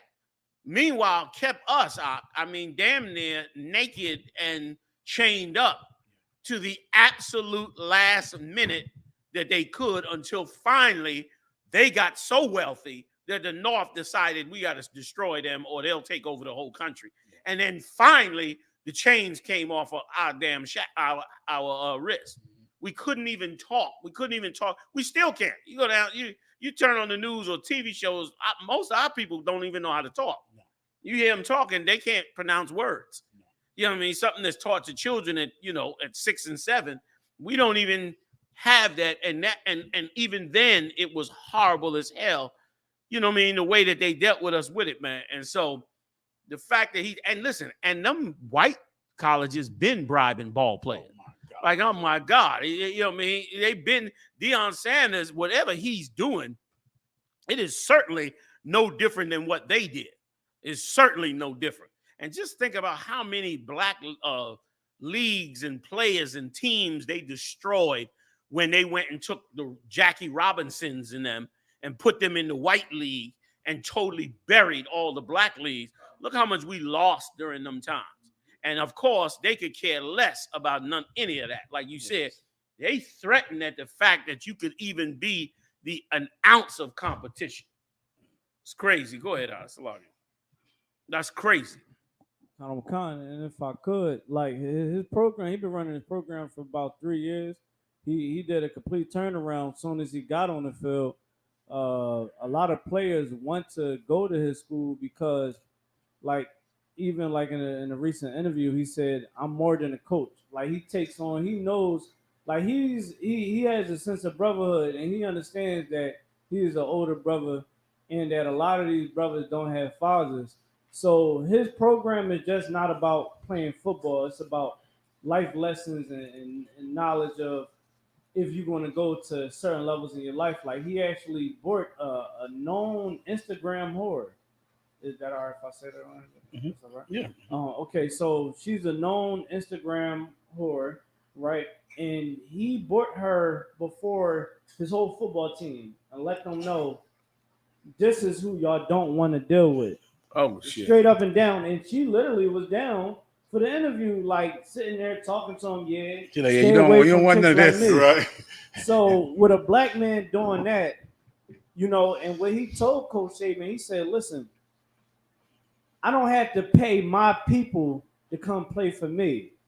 And again, his second year, that's when he started getting actually high-ranking high school players. And once he did that, it concludes what y'all saying. They true colors started showing. It's a lot. Listen, well, he better learn the white man's the devil too, right? Because he's about to have so many enemies. Before you know it, they'll do all kinds of garbage out to make sure he gets the hell out of there. Yeah. Salaki, you died. Go ahead. Solid. Next. If I may, sir, this next story, you know what I mean? It's not in the stories, but I brought up the General Muhammad and General Mayaka Allah, sir. LeBron James' son, LeBron James Jr., recently went on his prom, and he went on his prom with Esau, sir. He went on his prom with Esau, and his mother, Savannah James, posted this Instagram post that I sent to the show. Now, what's significant about this story is that the reaction that a lot of our people on like Clubhouse and Twitter had is that they were completely against, you know what I mean, Bron taking, you know what I mean, this devil to his prom. And even brothers and sisters in the world was like, yo, how come you couldn't have took a sister? You know what I mean? Because of how profiled his father is and the fact that Bron has taken so many stances and trying to be pro-black, you know what I mean, for his son to do this is just, it was heartbreaking to a lot of our people in the world. And there's a picture, if I may, I sent it to the show, of LeBron James's daughter. You know what I mean? LeBron James Jr. little sister. That's the photo that she has seeing her brother going to prom with Esau. Cold. Shameful. Cold. And let me tell you something. We should thank the Lord that black people got upset over it. I'm telling you. You know what I'm saying? Damn, we should thank the Lord that they got upset over it. Because we obey everything that Esau says to obey, but we would love to rebel against everything that black people need. Yeah. Like he damn near is taking that white girl in rebellion against the whole black culture. And brother, there should be some pushback because of it. Like he should feel that being ostracized because of it, because we should have that standard. You know what I mean? We should have that standard among us, and he should feel that pressure to take one of ours and to promote one of ours. And listen, and it would wake up all these dumbass ball players. Because y'all, a lot of y'all ball players, I hate to say it, man, but you dumb as hell. They playing so many games on you, and you make all that money, man, and end up broke in 5-6 years. You broke, your body all broken up. Every whore done played you and robbed you and swindled you and took everything from you. Every white girl got you. I mean, Tiger Woods, he drove off a cliff. Yeah. You know what I mean? Yeah. And barely can get back in there now and play. And them white girls then went to the bank on that cash that he had. They then went to the cleaners on that cash. And when you gonna uplift your own, man, and promote ours and have us shine and show, you know what I mean, and show out. And I bet you LeBron probably can't say it, but I bet you he didn't like it either. Because I pray not. Go ahead. He probably made some statement saying he support him, didn't he? If I may, sir, it was real cryptic what his wife posted, and he commented on it as well. Like LeBron and his wife posted on Instagram and in the comments saying, you know what I mean? Like, it's a process for all of us. We're proud of our son, but us in the family is we still trying to come to realization. You know what I mean? He said that. Cryptic. That was strong.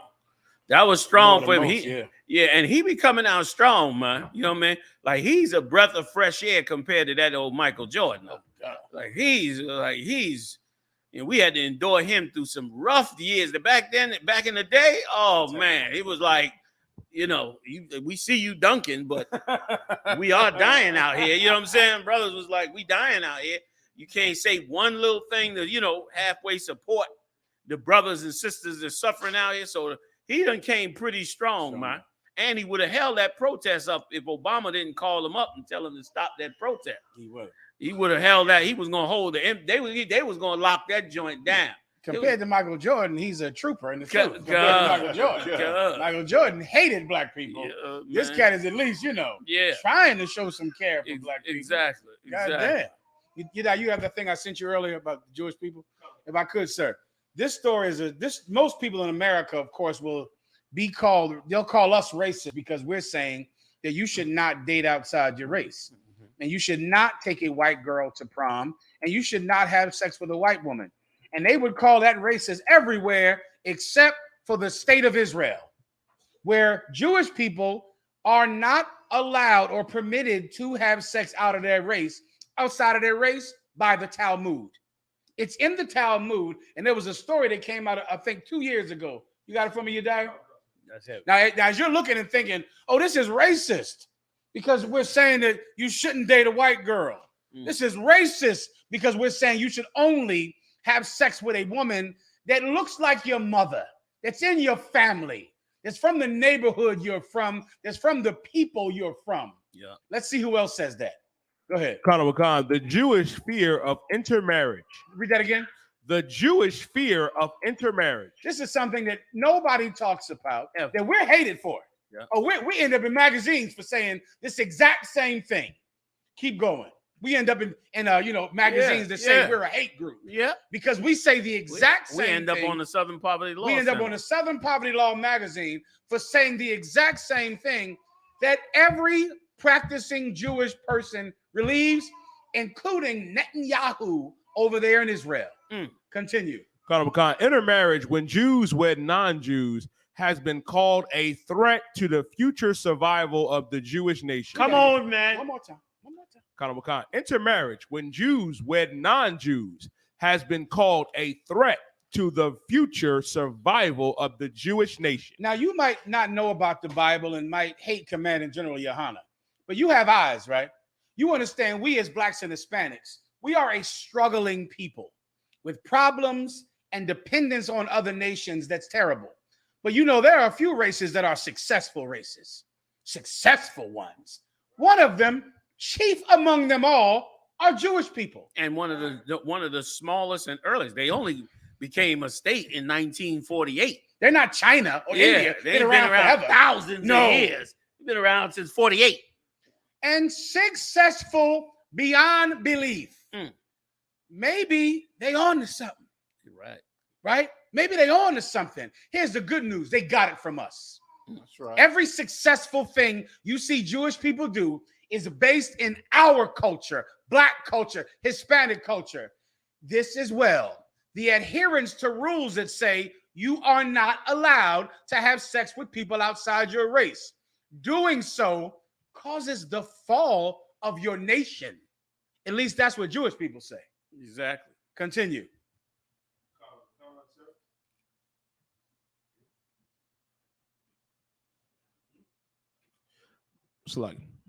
It says, so what happens when there are reports of the Israeli prime minister's son was dating a Norwegian non-Jew?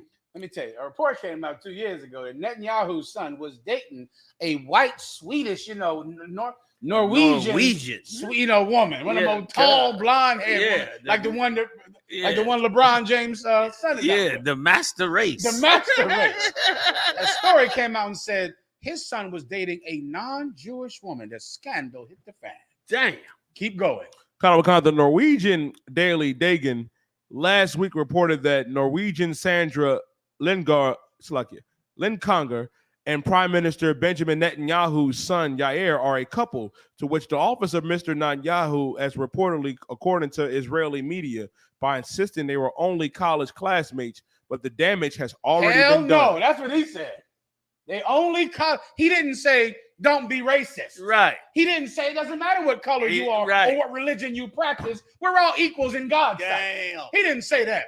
Is your son dating a non-Jewish person? No, he is not. Right. They are classmates. Stop spreading that lie.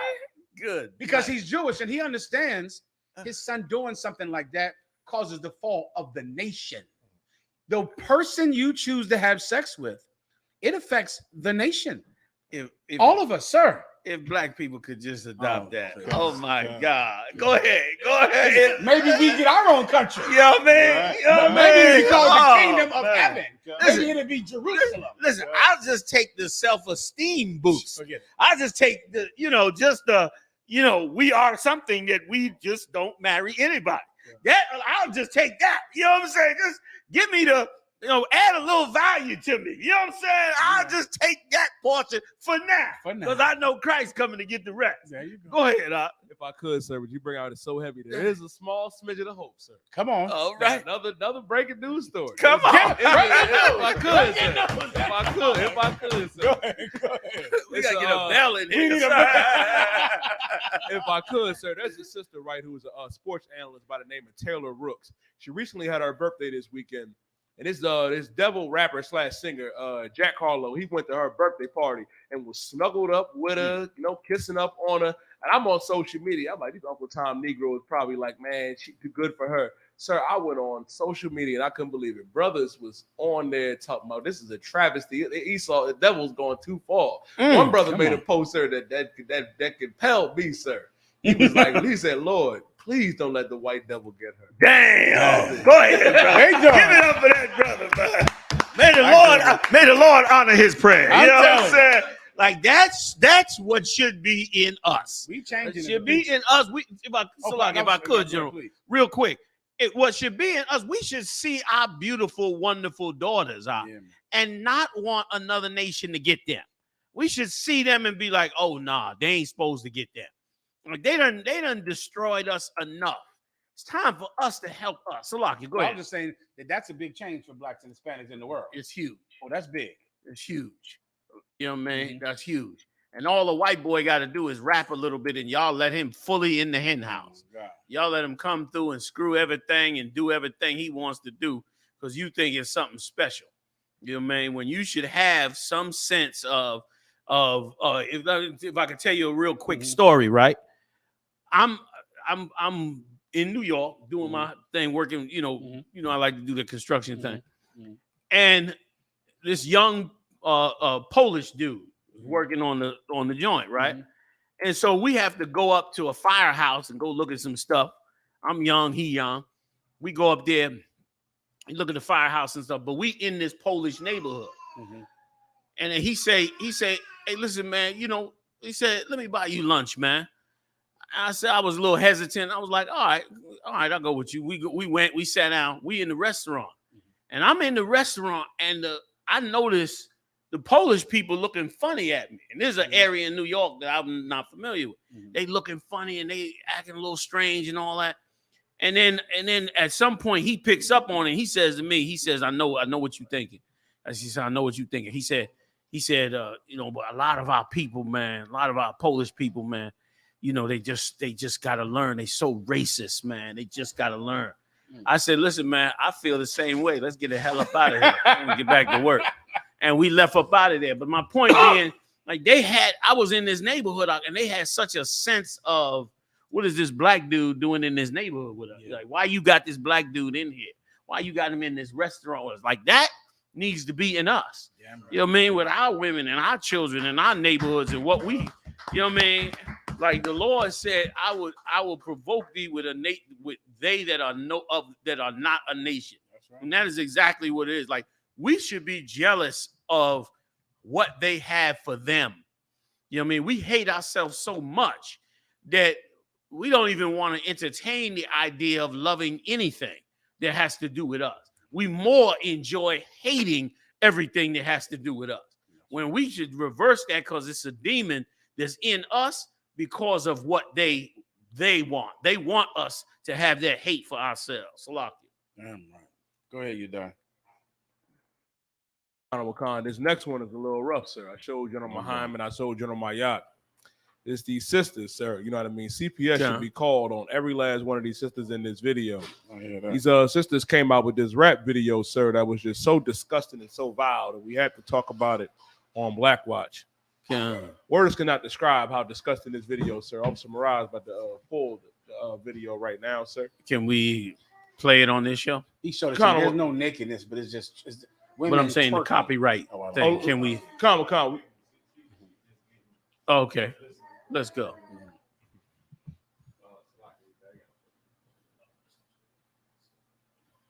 Hey, big shout out to Greg Neal. You're right, Greg Neal. That is the Holy Spirit. That's the right spirit. You know what I mean? For us to be holy and separate. You dead on right with it, man.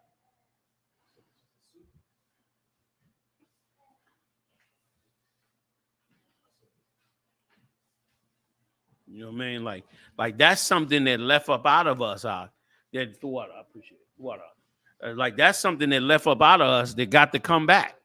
Right. Our identity, who we are.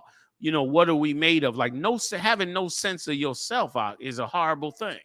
And to have no sense of yourself in an empire that is totally promoting themselves, it's like when you gonna wake up and decide that you are somebody and supposed to be somebody.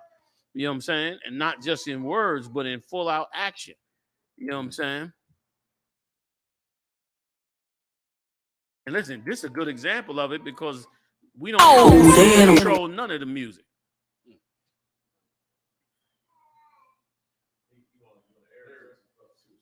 Say again? Y'all get I'll give you a quick illustration. Y'all can give me an illustration, but don't traumatize me now. What am I dealing with here? Give him a couple of seconds and then go straight to the part if you can.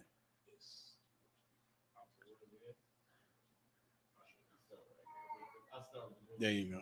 That's perfect. Yeah. Is that her baby in her hand? Mm-hmm. Yeah. Oh, well, you got to freeze it. When you get back to it, just pause it right there.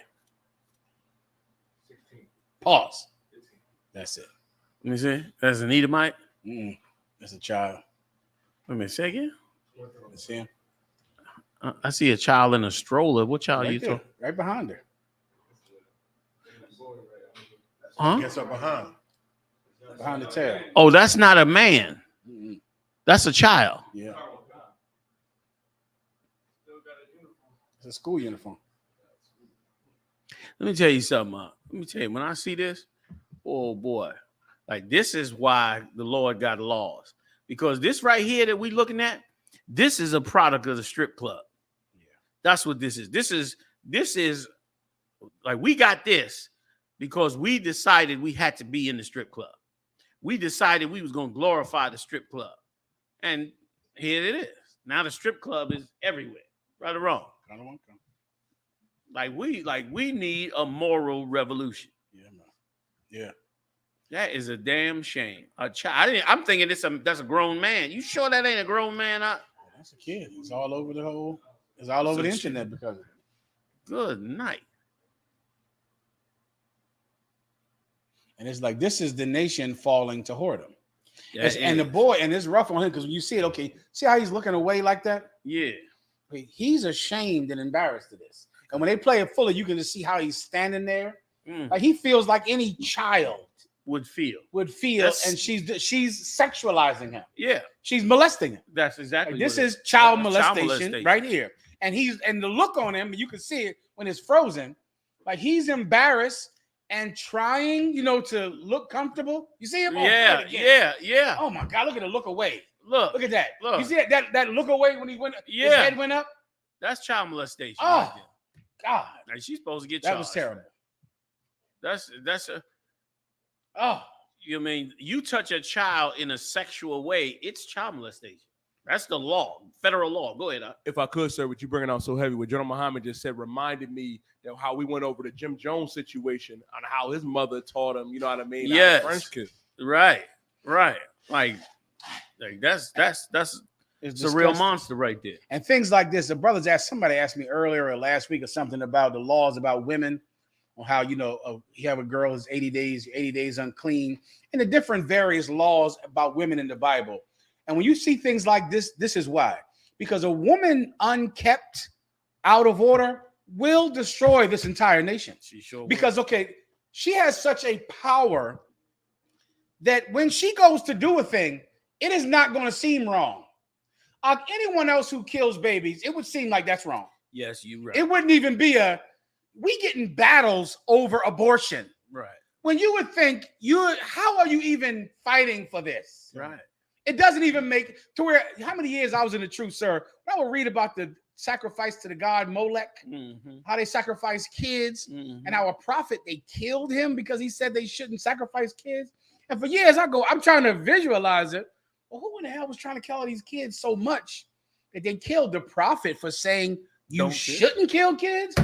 Until, of course, I grew up and then realized that you're going to have abortion. And because women like it, it is going to seem good. It's not going to seem like it's killing babies. Right. It's going to seem like it's pleasing women. And anything that pleases women seems right. If this was a man, he would go to jail for doing this to a little girl. Yeah.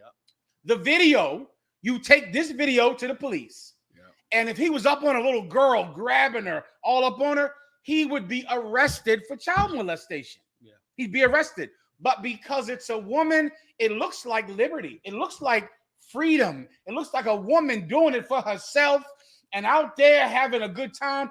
And you can't do a thing that women don't like you to do. Right. And it will make everything seem good. Yeah. Everything. And this video, listen, she did this on purpose because she knew it would be popular. Yeah. She knew everybody would talk about it and she would sell more records. She didn't think she was in danger of going to jail, which is why women can always molest kids. All the time. Women, a lot of these young brothers that had sex with some grown woman. Tons of them. Having sex with some young kid all the time. And it is celebrated. It's a great and good thing. And it's something that everybody should clap about, because this woman sexualized this young boy. And now for the rest of his life, he's mixed up and twisted in his mind forever. But of course, it's a good thing because it was a girl. And this little boy, she's destroyed his life. And if this is happening on camera, you can imagine what type of home that he grows up in. What he has to do when mommy drinks. When mommy drinks, the things that he has to do, the things that he has to see when mommy wants to party. And of course, she has no man. So he spends his whole life trying to be her party, trying to make her happy, trying to make her smile. Tons of you brothers out there, the only reason you even rap or dance or sing is because you would do it for your mom. And that would be the one thing that would help your mom to laugh and to not be crying because you would sing for your mom. Tons of these kids dance for their mom. You've seen that before. Sure. Come on out, Timmy. And the boy, or Jamal, and the boy dances on cue. All the kids dance for the mom. The mom loves it. She likes it, which makes it right. And the more sexual the little girl dances, the mom claps. The mom says, go ahead, girl. Look at her. She twerking. She getting it. And you want her to be happy. And making women happy is how the world ended. It's how death came here. That women have to have a head over them. Someone that will curtail ambition. Like, well, you don't get to get everything. You don't get to have all your happiness, or else we're all going to fall. And how many families and households that's out there have had a argument, men with their wives, when their daughter starts to develop into a young woman, and that father says, "Nah, she can't wear that." How many mothers was like, you gotta let her be free. You can't do that. You got, how many? I mean, I heard thousands and thousands of them arguments where some in the world simple broad wants her daughter to experience the free whorish way she grew up, and so she don't want this man suppressing that young teenage daughter's sexuality by making her put clothes on when he's trying to save her damn life. Go ahead, Joe. He's trying to save her damn life. Go ahead, Salaki. If I could, sir, I want to thank y'all, for holding down this truth as much as and how long y'all have been, because I mean, most time Christ, man. Yesterday I was driving to the market, to pick up some food to cook for my family, and it just broke my heart seeing these young girls walking around with the outfits that they have on. Like growing up, I think I was probably like the last generation that had parents had some type of integrity where, them little girls wouldn't be able to be all in our faces when we was younger and come outside with them type of clothing. Now that's how it is. And I was just talking to me, obviously your diet talk about a lot of things on a regular. It's this video. It's pretty similar to this. It's a anthem for women in the world. It's called F&F, F nigga free, right? And there's a bunch of females in it, happy that they not messing with the same dude, and pretty much in the video, these females is literally twerking out in the middle of the street. Mm-hmm. And the worst thing about this video is it's a pregnant woman, full blown belly. She got to be like 7 months, and she's twerking in the video, and that's why, I'm happy, brothers can come to a place like this, sisters can come to a place like this and get right, like Christ said, shine our light, because it's disgusting. I mean, they killing the video up right now. And if I could add to what you were saying, bringing out, let me tell you something that black men don't understand about themselves. When I say black, I mean the 12 tribes, blacks, Latinos, Native Indians. What we don't understand is that we have the power to shape our entire social world. I'm talking about Esau, everything. Like we have the highest level of social intelligence than anybody on this planet. That's why we create all the music, sports, and all. We have an ability to shape social structures any way we want. Whatever we do as men, the rest of the world follows suit. And if we just decide, if that's why brothers got to be awoken, because if brothers just decide that this is not what we want and it's hurting us, brother, a woman's, her DNA is designed to follow you. The Lord said in Genesis, did he not say, unto thy husband shall be thy desire, and he shall rule over you. The Lord said that. That cannot be changed. The only way that is changed is, one, by us not standing up and actually setting the standard of what it's going to be, and two, by our woman being allowed to go and become a lesbian. Like those are the two ways. Them bras is talking about F a man and all. They on the slow walk to being a lesbian. And not only that, but we also, for the lust of our women, will not enforce the things that will actually let us have our woman. Like we don't have our women because we won't enforce the things that allow us to have our women.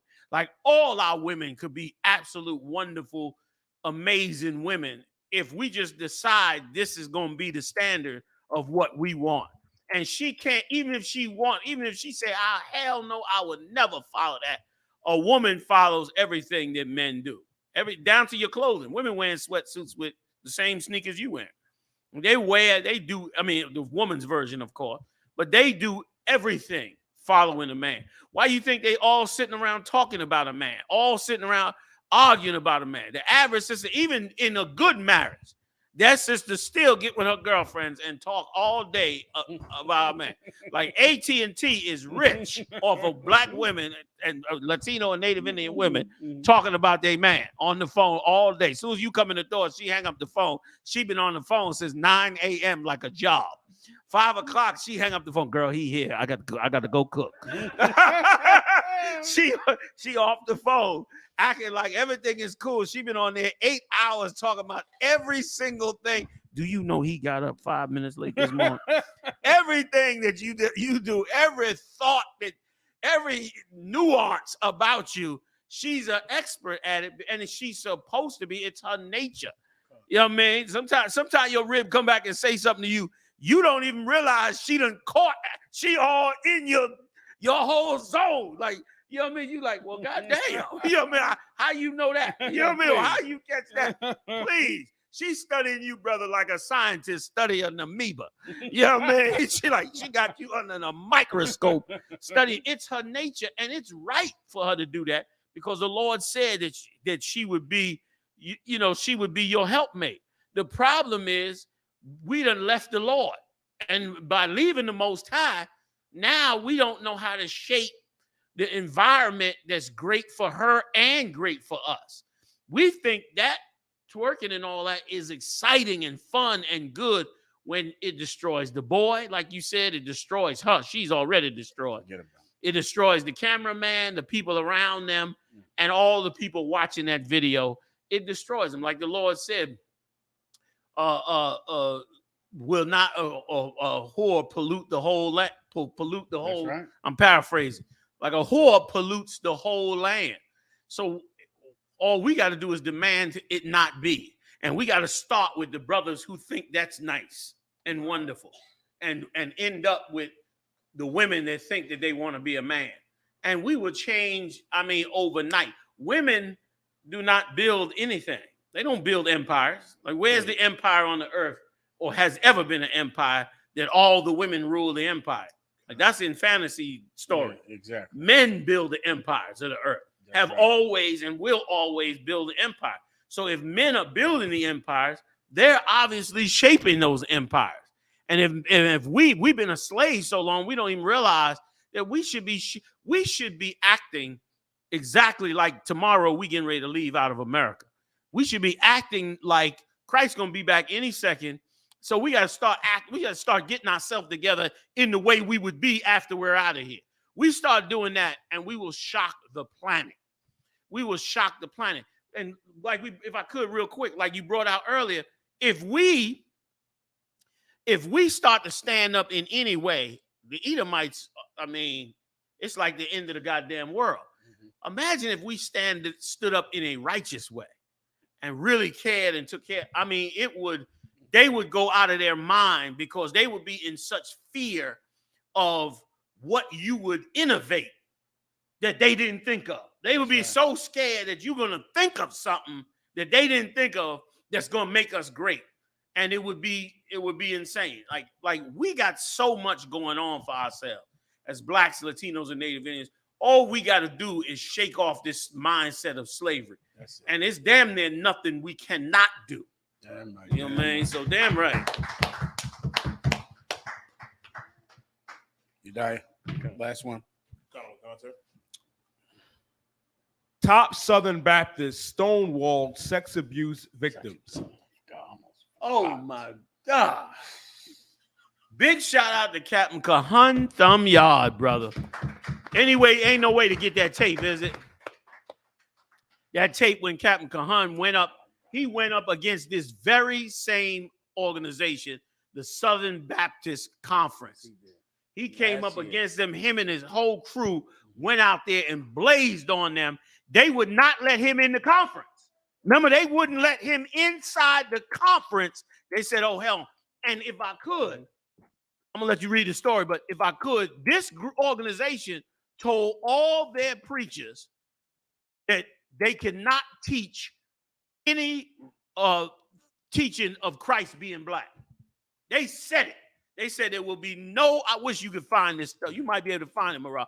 They said that this was, I think, last year or last year or something. Mm-hmm. They said there will be no, they told all the preachers, you cannot teach anything about Jesus being black. They came out with, because it was like a little movement going on. Mm-hmm. It was like the black churches were like trying to get, the pandemic came in, just to give everybody the background, let them read the story. What happened is the black churches were hurting because of the pandemic. And the white churches were the white Southern Baptist Conference was holding back the money. So the black churches was upset, and they start coming together and upset over them not being able to teach what they want, and was going to make like a stand in the conference, like, yo, we might leave. Some of them was threatening to leave because they didn't want to, they didn't want to stay in the conference or be part of it if they wasn't getting the help and the support that they needed. And then the conference came out and said, there'll be no teaching of Jesus being black in any of the churches. And if I could, last point, what we don't understand is these black churches are almost all financed, the bigger ones are almost all financed by these white Baptist conference type organizations. So they really just employees. Even T.D. Jakes, his church, that huge mega church he got, that's financed by white churches. And them white churches control everything going on with them big churches, man. And so all they could do is pass the word from the slave master down to us. Salakia. Those black churches are franchises of white churches. That's exactly and it. They can't survive without the financial help that they get from white mega churches. And I would love to talk to a black preacher that wanted to teach Jesus was black and was told not to and obeyed that order. I would love to hear his response for how he obeyed that. Yediah. And if anybody could get to Captain Kahun, somebody send him a message, man, to send Marah or Yediah the link to the video when he went out there and blazed out there on the street. You got it? Okay, they got it. Because he got in there, man, and got it on. I'm going to let you read the articles. I'm jumping ahead. Go ahead and read the article while he pulls that up if you can. Leaders of the Southern Baptist Convention, America's largest Protestant denomination, stonewalled and degenerated survivors of clergy sex abuse over almost 2 decades while seeking to protect their own reputations, according to a scathing 288-page investigative report issued Sunday. Black women, you better get your kids out of them churches. If you got any love for your children, You better get them out of your churches. These Baptist churches is raping and molesting children and hiding it. Keep reading. Because they went into how they said even if he get convicted, they still gonna hide it. Conor, these survivors and others concerned Southern Baptists repeatedly shared allegations with the SBC's executive committee, only to be met time and time again with resistance, stonewalling, and even outright hostility from some within the EC, said the report. Give me a little more if you got it. Conor, the 7-month investigation was conducted by the Guidepost Solutions, an independent firm contracted by the executive committee after delegates to last year's national meeting pressed for a probe by outsiders. Our investigation revealed for many years a few senior EC leaders, along with outside counsel, largely controlled the EC's response to these reports of abuse and were singularly focused on avoiding liability for the SBC, the report said. Hiding it, burying it. And that's as bad as the Roman Catholic Church. That's as bad as the Roman Catholic Church. And you know how big the Southern Baptist Conference is, man. You know how huge they are, man. Huge as hell. They said it's the largest Protestant conference, which means it's second only to the Catholic Church in America. Yeah. That's it. Like, I mean, the biggies run up in there. And meanwhile, they molesting all over the place. Hey, I want to let everybody know, please pay your tithes, man. Murad, take us. We're gonna come off the air, but if you couldn't keep us on the air, we're gonna play a little that tape of Kahan out there speaking, if you don't mind. All right. But I want to say to everybody before we go, please pay your tithes, support this truth. ISUPK.com. Send us that dough. You know we need it. You know we're pushing hard, trying to build this truth all over the world. Get that to us, man. Anything else? You got it? That's it. See y'all next time live on the UPK. Let's check out a little what Captain Kahan. We out here trying going on in there. What are they saying? Critical race theory. Because we had some white people out here said that they're not going to allow y'all to speak. We had white people on camera who said they're not going to allow black people that's in there. We got it on camera. Oh, for real? Yeah, and that's why we got to get the CNN. We got the footage. Right. We listen to you because you sound like you checking everything out. But we have white people that's in there with y'all, the same badges, saying that we will not allow black people to speak about race. Now, I know there's some Negroes who gonna ride the coattail of the white man, and guess what? You ride the way. Go ahead, come on. They do give them a voice. We don't give them a voice because they're black. We give them a voice because they handle the word of God correctly. Now hold on. Can I repeat what he just said? Can I repeat what he just said? If you handle the word of God wrong, we don't give you a voice. You don't have a voice. Listen, did you hear that? Did you hear that, America? We give you a voice. Right. We give you a voice. Right. Listen to this man confess up here today. We give you a voice, not God. Not God give you a voice. We give you a voice. And if you speak against what we say, you don't have a voice. That's what he just said right here, right now.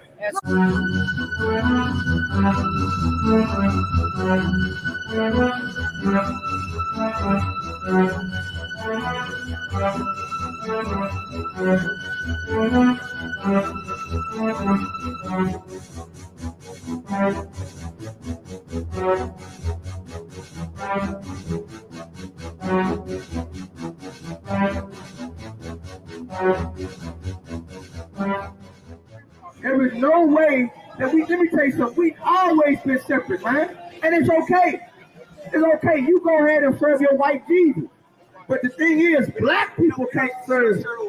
Oh, you don't serve white Jesus? No, Jesus was an Israelite. And what color was Israelite? Israelites were brown. Yeah. Israelites were black people. Have you been to Israel? Guess what? Have you been to the Middle East? Have you been to the Middle East? I have. And guess what? And you know what? And guess what? And let me tell you something. Just because how they are now, Israel was displaced. You ever heard of the 70 AD destruction? Yeah. The fall of Jerusalem? Israel, let me tell you something. That's a whole big misconception. You think we don't understand the Bible back here. Black people fled into Africa after the 70 AD destruction, running from the Roman government.